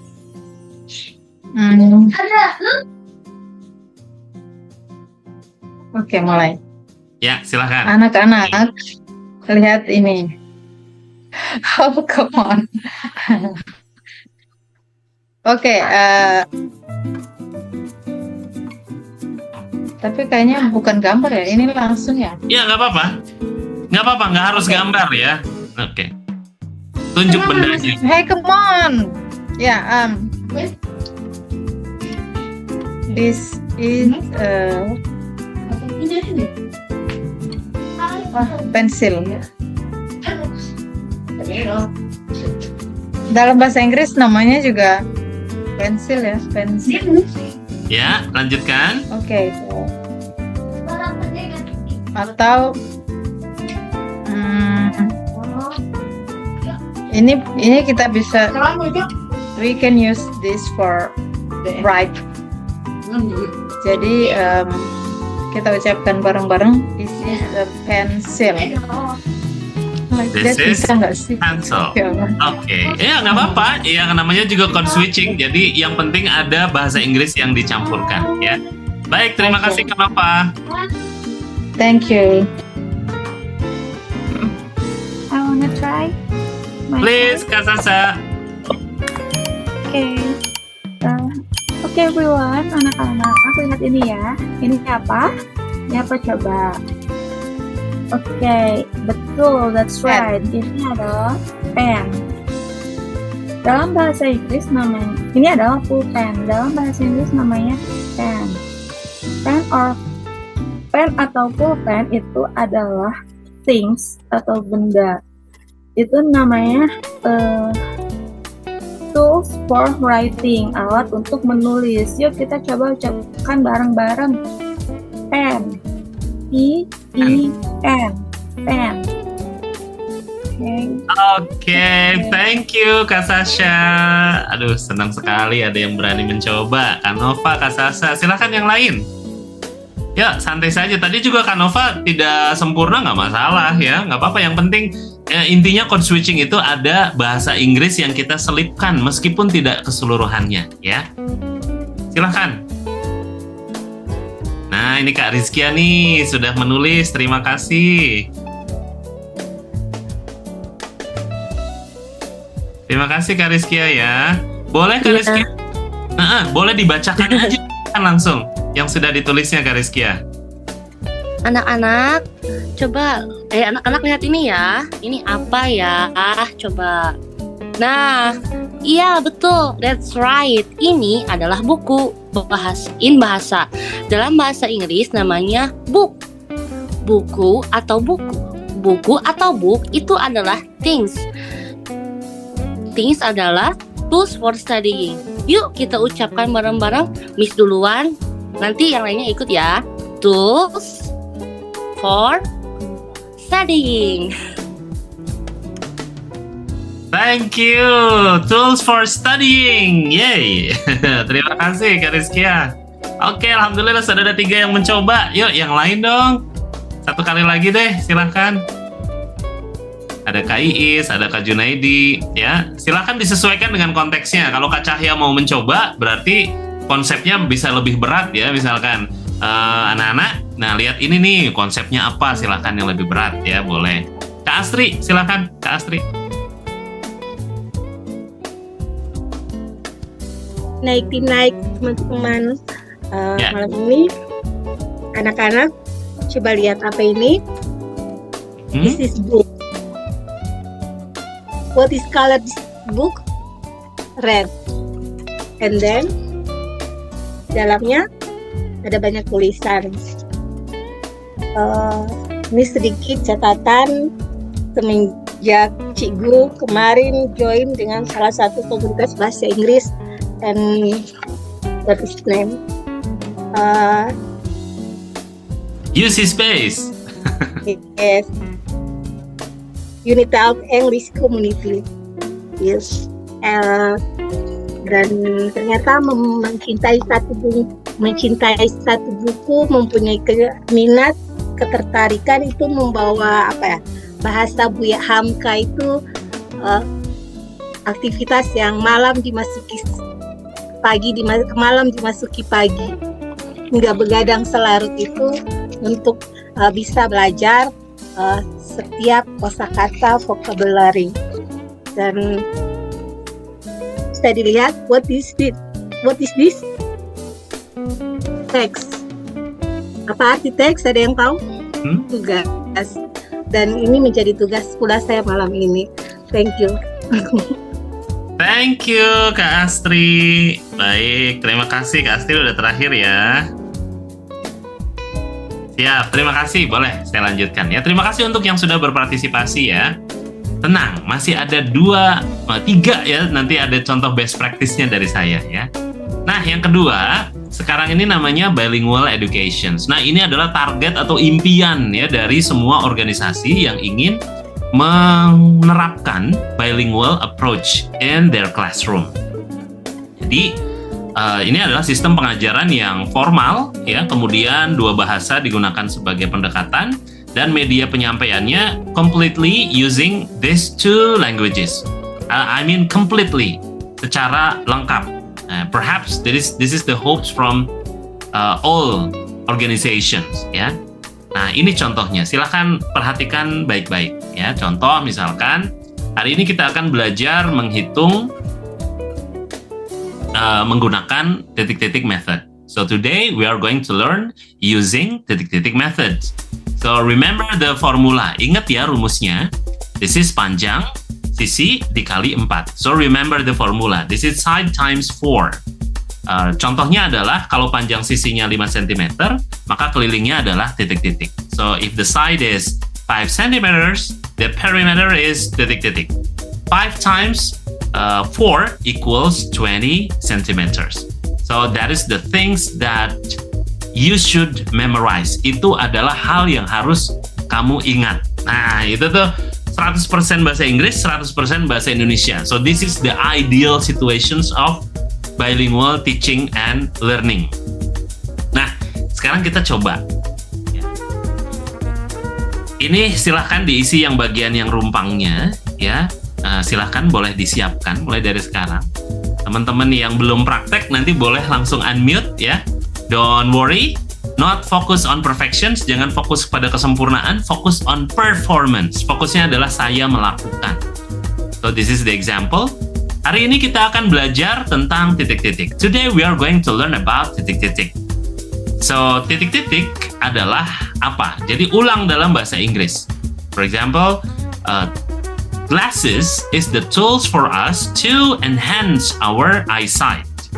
Kacamata adalah alat bagi kita untuk meningkatkan kualitas penglihatan kita. Ingat, prinsipnya adalah meningkatnya kualitas penglihatan misalkan. So remember, the principles is to enhance the quality of your eyesight level. Contohnya adalah, the examples are, nah itu ya. Jadi mencoba untuk 100% menggunakannya. Nah, silahkan. Contoh ini teman-teman gunakan sebagai panduan. Mau menggunakan ini sebagai 100% boleh. Mau dimodifikasi juga boleh. Targetnya adalah 100% English and 100% bahasa Indonesia. Silahkan, I give you 10 second to prepare. Saya siapkan 10 detik buat teman-teman untuk mempersiapkan. Yang mau spontan juga boleh. Nah, Kak Cahya boleh, silahkan. Bentar, enggak, ini mau ngasih statement aja. Ya, silahkan. Berarti untuk yang metode ini sama aja kayak 2 kali ngejelasin ya, Mr. G? Yes, that's right. Nah, Betul ya, banget. kalau misalnya di latihan ini kan paling cuman beberapa menit ya. Tapi kalau apa namanya itu real di lapangan atau di kelas kan itu sampai berjam-jam. Nah, jadi kayak capek gitu kalau misalnya kita ngejelasin 2 kali sampai berjam-jam gitu. Jadi gimana? Nah, itu. Tapi emang kayak gini ya untuk yang bilingual.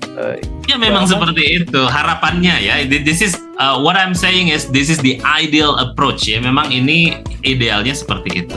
You can take a look at me from a very beginning of our sessions. Di setiap sesi kan saya melakukan hal itu, Kang Cahya. So sebetulnya ini adalah cara mengajar ya dengan menggunakan 2 bahasa. Kan jam mengajarnya mah tetap 1 jam 45 menit, nggak akan jadi molor jadi 2 jam kan gitu. So you must use the time wisely ya. Ini memang melatih kita meningkatkan kemampuan untuk bisa lebih on point dalam menjelaskan. Jadi challenge-nya itu.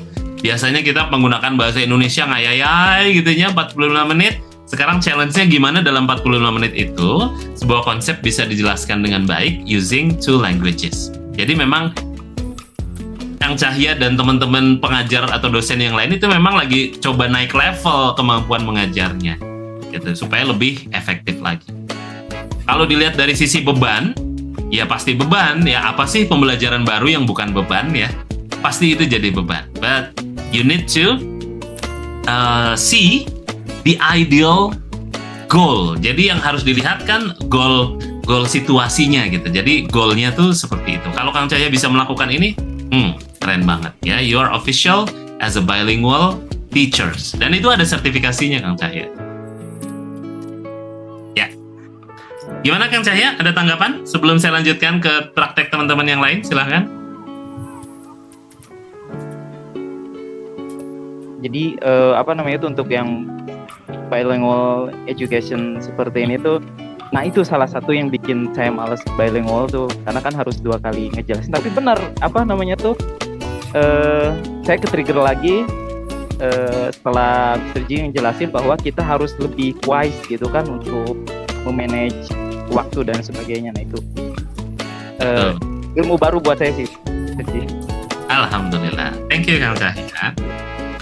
Ya, memang seperti itu ya, karena biasanya beban itu ditimpakan kepada pengajar bahasa Inggris ya. Para pengajar bahasa Inggris seperti saya, mereka punya tantangan tuh seperti itu, bagaimana memahamkan bahasa Inggris kepada orang Indonesia. Nah, maka bilingual itu ya untuk pengajar bahasa Inggris sudah dibilang terbiasa, just like what I did right now ya, seperti yang just like what I'm doing right now, seperti yang saya lakukan ya saat ini ya, using English and using bahasa. Nah, sekarang kan tantangannya untuk guru-guru non-English teacher, untuk guru-guru yang bukan mengajar bahasa Inggris. Jadi, ya silahkan, cara paling mudah untuk bisa meningkatkan level adalah dengan gabung di orang-orang yang memang sudah menggunakan hal itu. Ya, kalau di Anasir Agama kan kita bergabung dengan penjual parfum, akan ikut wangi. Kalau kita bergabung dengan pandai besi, akan bau bakaran ya. Nah, kita kalau misalkan Kang Cahya bergaulnya dengan dosen-dosen yang dalam tanda petik ya, oknum-oknum dosen yang tiap hari ngomongnya, aduh ya mas saya mah jadi males ini ngajar karena harus jelasin 2 kali biasanya 1 kali. Nah, jadi nanti baunya ya mirip ya dengan dosen-dosen atau oknum-oknum dosen tersebut. Nah, maka perlu punya komunitas baru yang memang punya spirit yang sama untuk bisa mengaplikasikan skill baru ini, because this is a new skills. Ini tes skill baru for non-English teachers. Sehingga segala keluhan itu nanti munculnya sesuatu yang positif karena mereka punya goal yang sama untuk menguasai kompetensi ini. Itu Kang Cahya ya. Oke, nah silahkan Kak Sasha nih kayaknya mau mencoba nih, silahkan. Silahkan Kak Sasha. Langsung aja ya. Ya, silahkan. Okay, good evening everyone. Selamat malam. Hari ini kita akan belajar tentang pulpen. Today we will learn about pen. So this is a pen. Jadi ini adalah pulpen. Remember, the principle is for the writing. Jadi ingat, prinsipnya adalah untuk menulis. Ya benar ya? Ya. Contohnya adalah, for example, we can write 2 or 3 writing notes with the pen. Kita dapat menulis sebuah puisi atau menulis sebuah catatan dengan pulpen ini. Okay, that's all. Thank you. Thank you. Baik, silahkan. Kak Cahya, you want to say something? Yeah, I wanna practice this method. Please do. Okay, good morning everyone. Now we are going to talk about structural analysis. Okay, nah sekarang kita akan bahas analisis struktur ya. Nah, there are 3 parts of this structure. It's support, main structure, and load. Jadi ada 3 bagian utama dalam struktur ya, yaitu adalah tumpuan ya. Nah, struktur utamanya itu sendiri yaitu bisa balok atau kolom, dan juga terakhir adalah beban. So, I hope you can analyze simple structure using this method ya. Jadi saya harap kalian bisa menganalisis struktur yang sederhana menggunakan metode-metode ini. Okay, thank you. Oke, good. Thank you, Kak Cahya. Ada pendapat menarik nih dari Kak Sandra. Betul ya, saya menyebutnya Sandra ya. Kalau saya karena ngajar bahasa Inggris, jadi polanya English Indonesia English. Nah, boleh Kak, bagus. Jadi mau English Indonesia English atau Indonesia English Indonesia juga itu boleh, yaitu sandwich. Nanti kita belajar ya terkait hal itu. Kak Rizkia, silahkan recite the things that you already wrote. Oke, tapi ini ada yang tipe dikit, nanti aku benerin aja ya. Ya, siap, nggak apa-apa. Oke, aku sambil lihat Indonesianya jadi lupa. Indonesia dulu atau Inggris dulu, Mister? Feel free. The main point is 100 English, 100 Indonesia. Should be equals, makanya lambangnya ini ya, timbangan. Halo, selamat pagi anak-anak. Halo, selamat pagi anak-anak. Hari ini kita akan belajar tentang teater. Hello, good morning students. Now we are going to learn about theater. Teater adalah salah satu macam dari seni acting atau dari seni peran. Theater is one type of act. Please remember about the principal theater are control your expression, facial gestures, and body movements on stage. Ingat prinsipnya pada dalam seni teater adalah mengontrol ekspresimu sesuai dengan adegan, lalu gestur badanmu, dan juga pergerakan badanmu agar bisa menguasai panggung yang pada saat itu mungkin pagelaran ya, panggung tersebut. Terus contohnya adalah ketika kamu dikasih peran sebagai seorang prajurit, maka seharusnya atau sebaiknya kamu sangat-sangat mendalami karakter tersebut.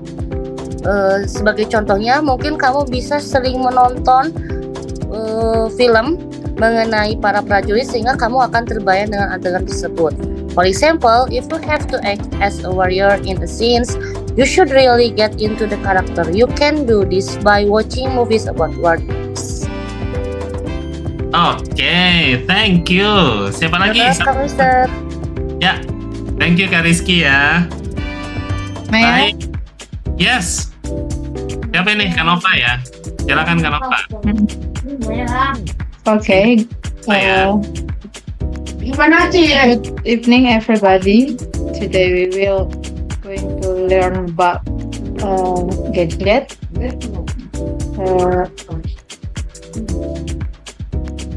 Gadget is a tools for us to can easy our work. Remember, gadget always connected with network or signal. For example, is handphone, personal computer, laptop, and notebook. Oke, selamat siang semua. Hari ini kita akan belajar tentang gadget. Gadget adalah alat yang memudahkan kita semua untuk melakukan beberapa pekerjaan. Ingat teman-teman, gadget selalu terhubung dengan sinyal. Sebagai contoh, telepon genggam atau HP, personal computer, laptop, dan netbook. Thank you. Thank you Kanova, terima kasih Kanova ya.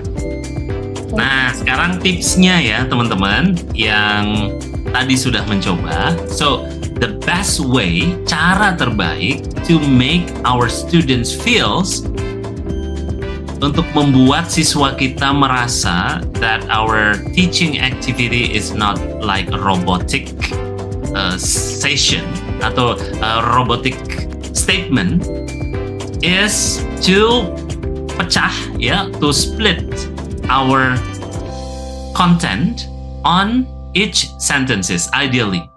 Jadi untuk membuat supaya yang kita katakan itu tidak seperti robotik ya, mengulangnya, maka cara menyampaikannya itu sedikit demi sedikit saja.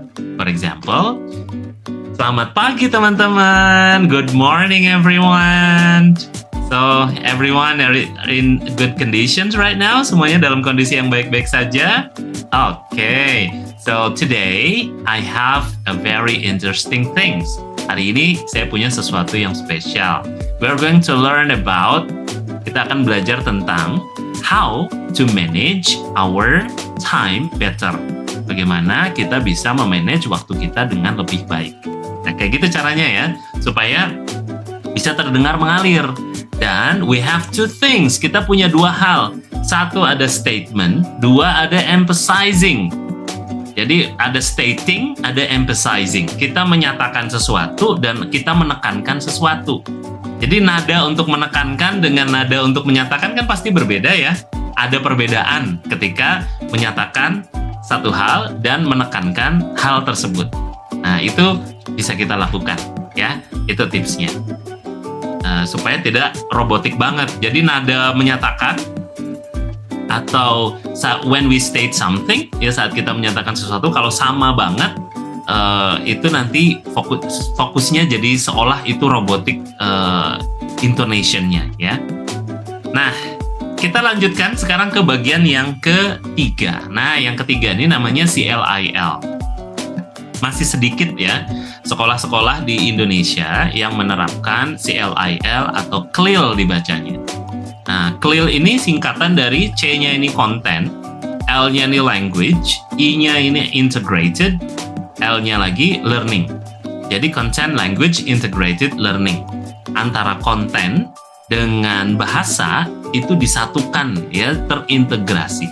Jadi dalam sebuah sesi itu ada sesi khusus di mana kita mempelajari subjek misalkan di luar bahasa Inggris ya, tentang mechanical engineering for example, dan ada sedikit sesi kita belajar tentang bahasa Inggris terkait konteks tersebut.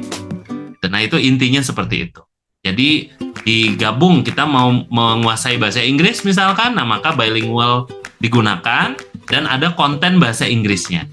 Kalau yang tadi kan pendekatannya completely there is no English language discussions. 100% nggak ada diskusi terkait bahasa Inggris, hanya menggunakan bahasa Inggris itu saja ya. Nah, konsep yang ketiga ini adalah CLIL. Contohnya kayak gimana?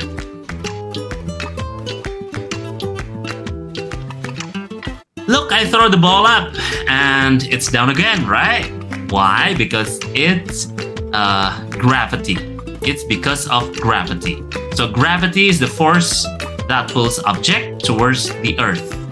Atau dalam bahasa Indonesia, gravity adalah gaya gravitasi. Sekarang kita bisa ucapkan bersama yuk. Repeat after me. Gravity. Good. So let's try together.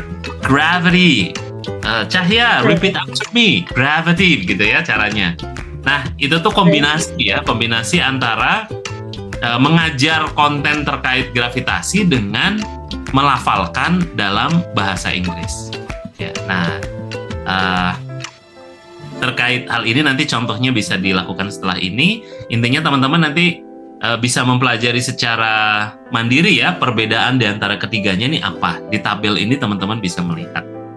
Nah, best practice dari saya sama seperti yang Cassandra tadi sampaikan. Ya, kalau saya mengajar bahasa Inggris biasanya ada English Indonesian atau Indonesian English. Nah, itu feel free. Nah, best practice-nya adalah kita pakai sandwich aja, pokoknya digepit deh ya. Yang pertama, kita nyatakan sesuatu, we state something. Misalkan, kita akan buka bukunya ya, atau let's open the book. Oke, bahasa Indonesia dulu deh. Yuk, buku textbooknya semua dibuka yuk. Nah, kemudian yang kedua adalah translation-nya. So, let us together open your textbook. Nah, itu translation-nya. 100% ya. 100% Indonesia, 100% Inggris. Kalau yang ketiga, itu ditutupnya. Yuk, buka bukunya sekarang. Nah, ini kalau bahasa Indonesia, bahasa Inggris, bahasa Indonesia. Ya, jadi emphasizing penekanan. So, good morning everyone. Selamat pagi teman-teman semuanya. Ya, good morning Andi, good morning Jaka, gitu kan, itu seperti itu ya. Kalau misalkan kita kasih statement misalkan, let's everyone stand up.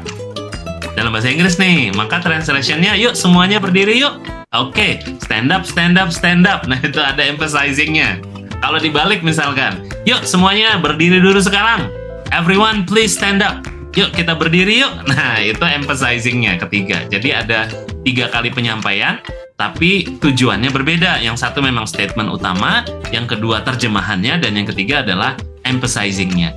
Using different formations but with similar goals. Jadi formasinya berbeda, formasi kalimatnya ya yang berbeda, tetapi goal-nya tetap sama. Nah, kalau ingin ditambahkan clue atau konten terkait pembelajaran bahasa Inggris, itu bisa disisipkan. Yuk, let's open the book. Repeat after me. Open the book. Misalkan seperti itu. Nah, sekarang silakan. Ini adalah bahasa Indonesianya. Kemudian silahkan lakukan 3 prinsip ini ya ketika menyampaikannya. Teman-teman boleh pilih 1 di antara 5. You may pick one between these 5 goals. Jadi contoh misalkan, silahkan buka bukunya di halaman 5. Please open page 5 on your book. Buka ya halaman 5-nya. Iya betul, di textbooknya ya. Nah, itu contohnya ya. Atau dengarkan baik-baik dan ulangi setelah saya. Please guys, listen carefully and repeat after me. So, silahkan didengarkan baik-baik ya, dan ulangi setelah saya berbicara. Oke, bisa dipahami? Silahkan. Siapa yang ingin mencoba? Pilih 1 di antara 5 ya, ini kan ada 5. Pilih 1 di antara 5, kemudian lakukan sandwich approach seperti yang tadi saya gunakan. Silahkan.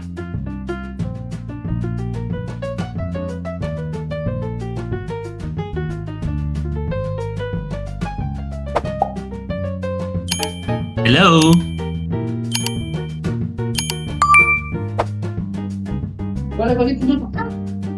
Iso galau.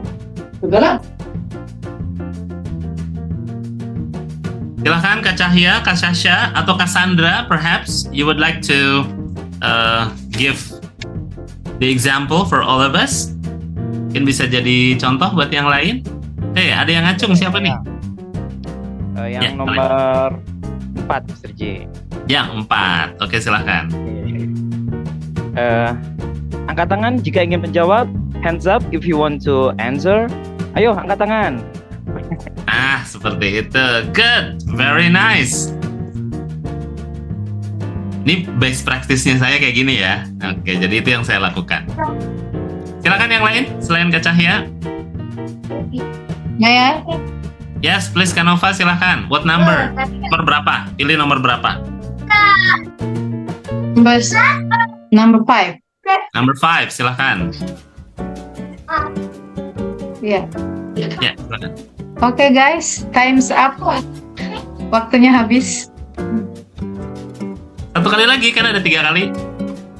Oke Oh, ya. guys, time's up. Waktunya habis. Time's up ya guys. Nah gitu ya. Silahkan. Oke guys, time's up. Waktunya habis. Time's up ya guys. Nah kayak gitu ya. Jadi lebih natural terdengarnya. Oke, next. Selain Kanova. Silahkan, saya mengundang teman-teman yang belum praktek ya. Ini sederhana sekali. Kak Junaidi, perhaps you would like to try. Kak Iis juga boleh. Kak Astri, boleh, silakan.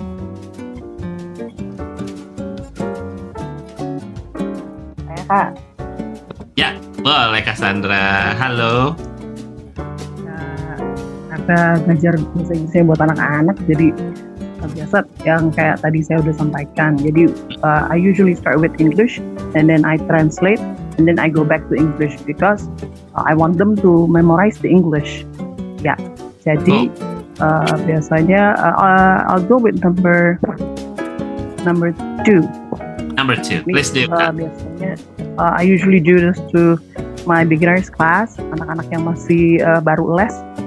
Biasanya I start with English. Jadi listen carefully, dengerin baik-baik, listen carefully, repeat after me, ulangin Miss.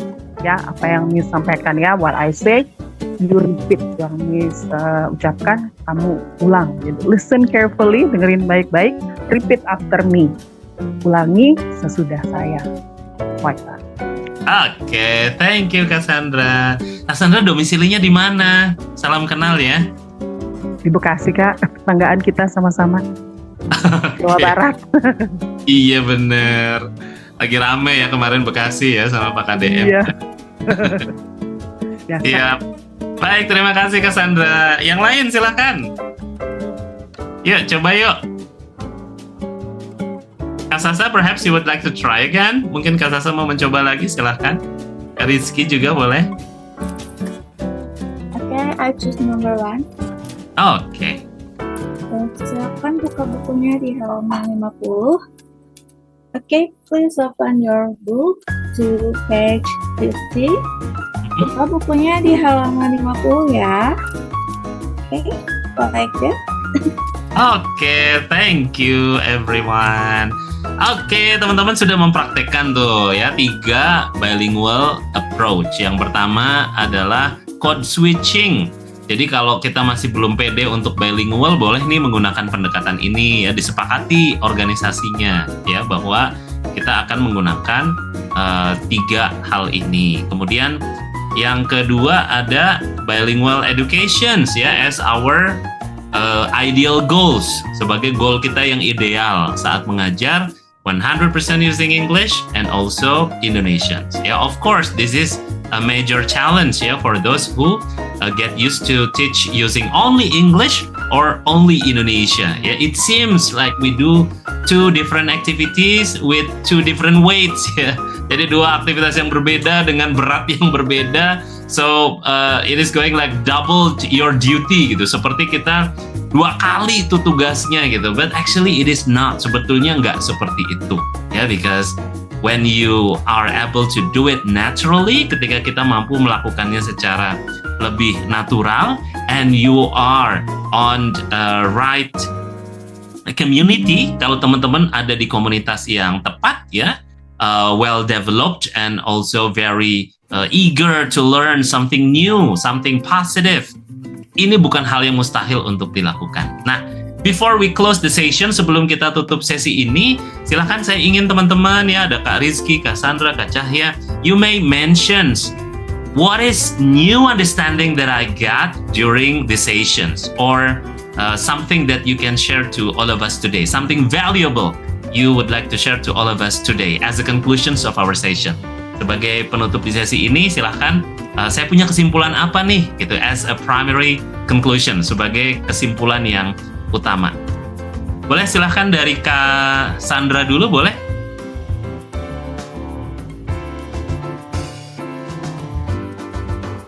Aku skip dulu Kak, karena ngikutnya nggak dari awal.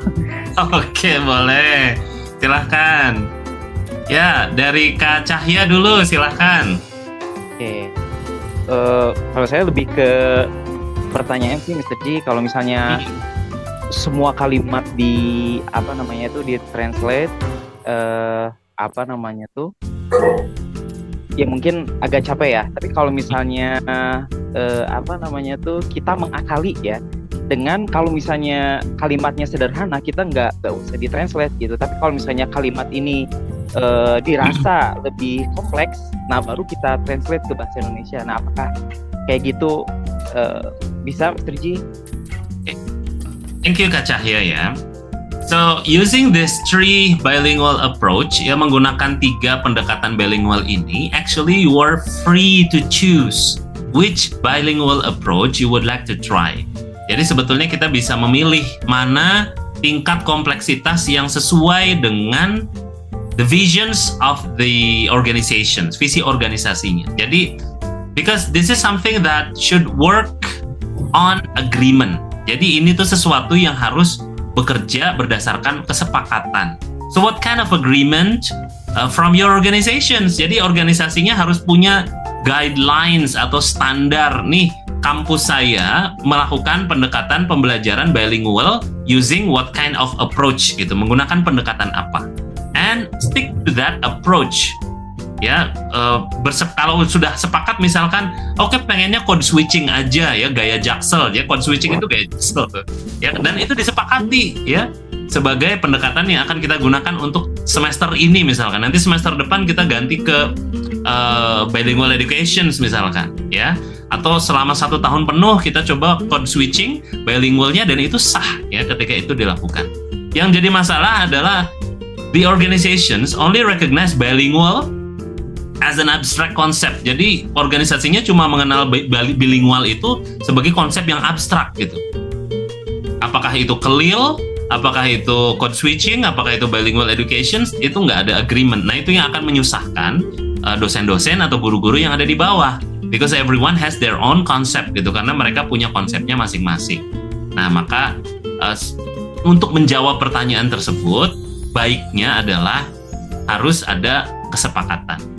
Jadi berkah dari saya menyusun kelas ini, Kang Cahya ya, kemarin itu saya dapat project pelatihan ya, 1 hari pelatihan dan 8 kali private coaching sessions one-on-one ya for each teachers using this content. Nah, mereka punya kesepakatan tuh di semester awal ini fokusnya adalah kepada code switching dengan target 5 kosakata baru di setiap pembelajaran dan 5 frasa yang diperkenalkan oleh guru yang mengajar.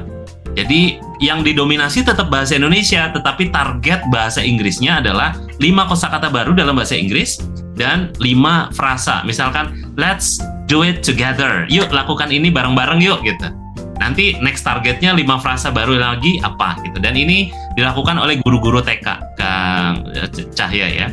Dan tidak menutup kemungkinan untuk dosen atau untuk guru di pendidikan yang lebih tinggi lagi levelnya, itu bisa dilakukan. Intinya adalah should be on agreement, harus dengan agreement.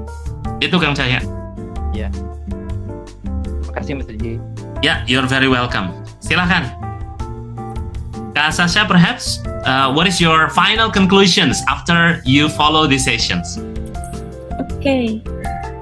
I think this is about, don't worry about make a mistake about grammar, I think, because just do it.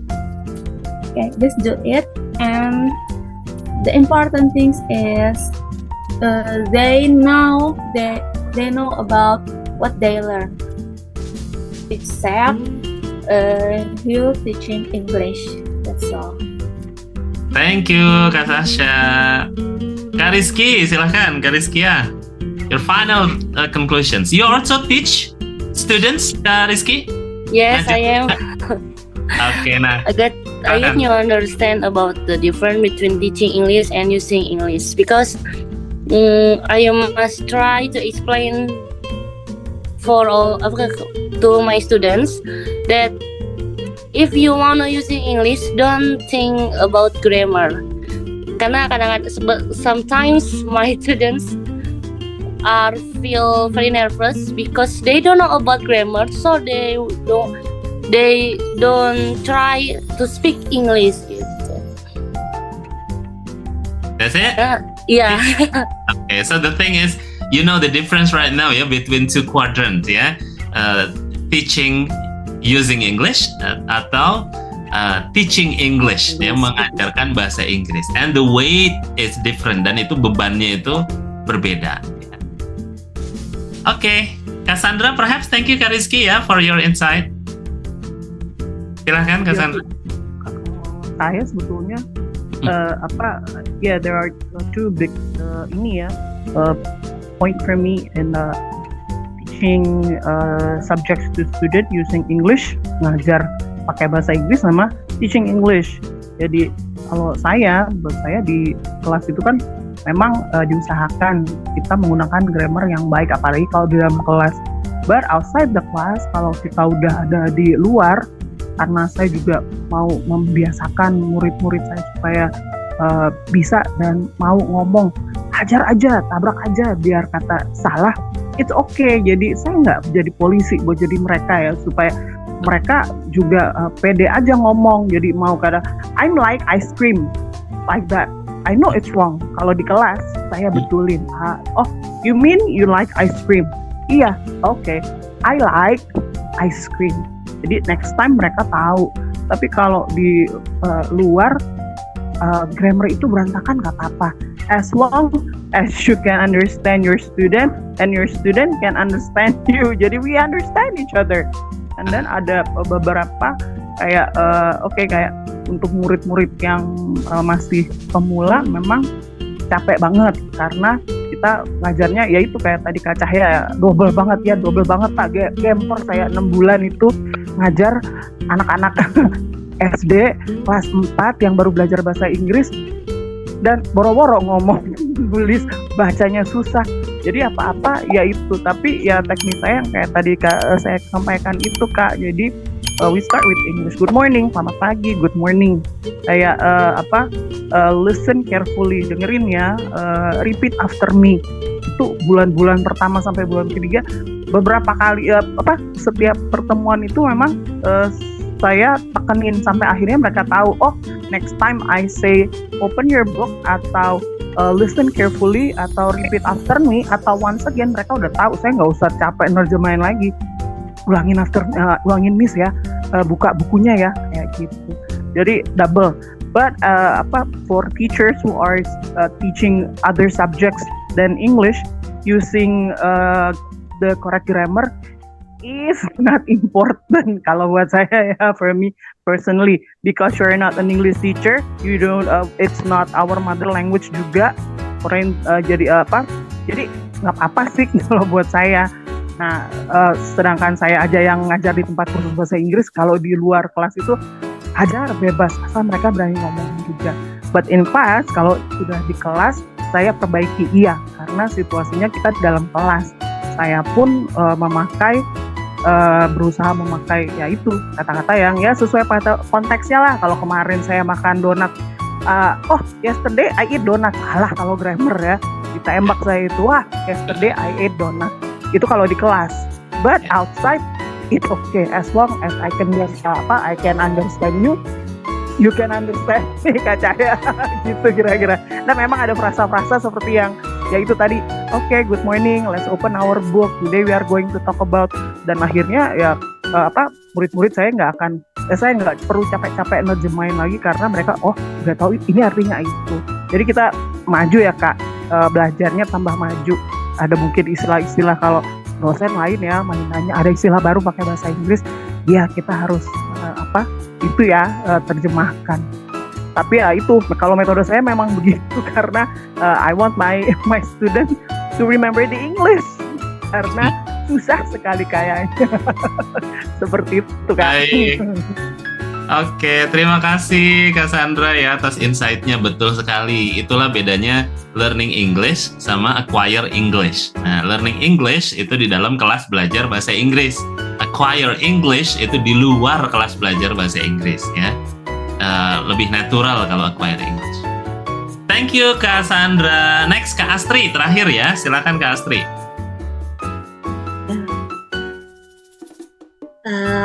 I have a conclusion with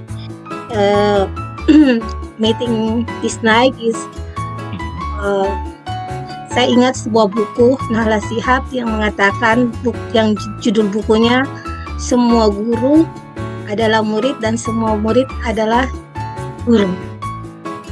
Dan hal itu yang saya rasakan yang kita pelajari malam ini. Dan I want saying and I'm agree with quote Mr. Gatot, you growth my showing up not by staying silent, speaking up is the first real growth. Demikian dari saya. Terima kasih. Thank you Kak Astri for reminding me our last quotes ya. Baik, terima kasih. Nah, satu kalimat nih yang akan saya gunakan untuk menutup sesi kita hari ini. Setelah belajar 3 hal tadi adalah guru yang berani mencoba. If you are a teacher and you dare to challenge yourself to try, akan menumbuhkan murid yang berani belajar. You will grow the students who is dare to learn. Jadi jangan takut dalam tanda petik membuat kesalahan ya. If you cannot be a role model, if you cannot be a role model for a great teacher, kalau kita belum sampai ada di level role model guru yang baik, so be a great role model as a learner. Ya, jadilah role model sebagai pembelajar yang baik. Kalau menerima feedback dari students kayak gimana, kalau menerima koreksi dari students perhaps ya, when you use bilingual educations or bilingual approach, sikap kita saat kita menerima feedback itu seperti apa. So hopefully today's session has beneficial for all of you. Semoga sesi kita hari ini ya punya manfaat ya untuk teman-teman semua. Thank you very much for your participations. See you next week ya on how to create a community ya, bagaimana membuat sebuah komunitas. Thank you very much. Wassalamualaikum warahmatullahi wabarakatuh. Selamat beristirahat. Waalaikumsalam. Waalaikumsalam.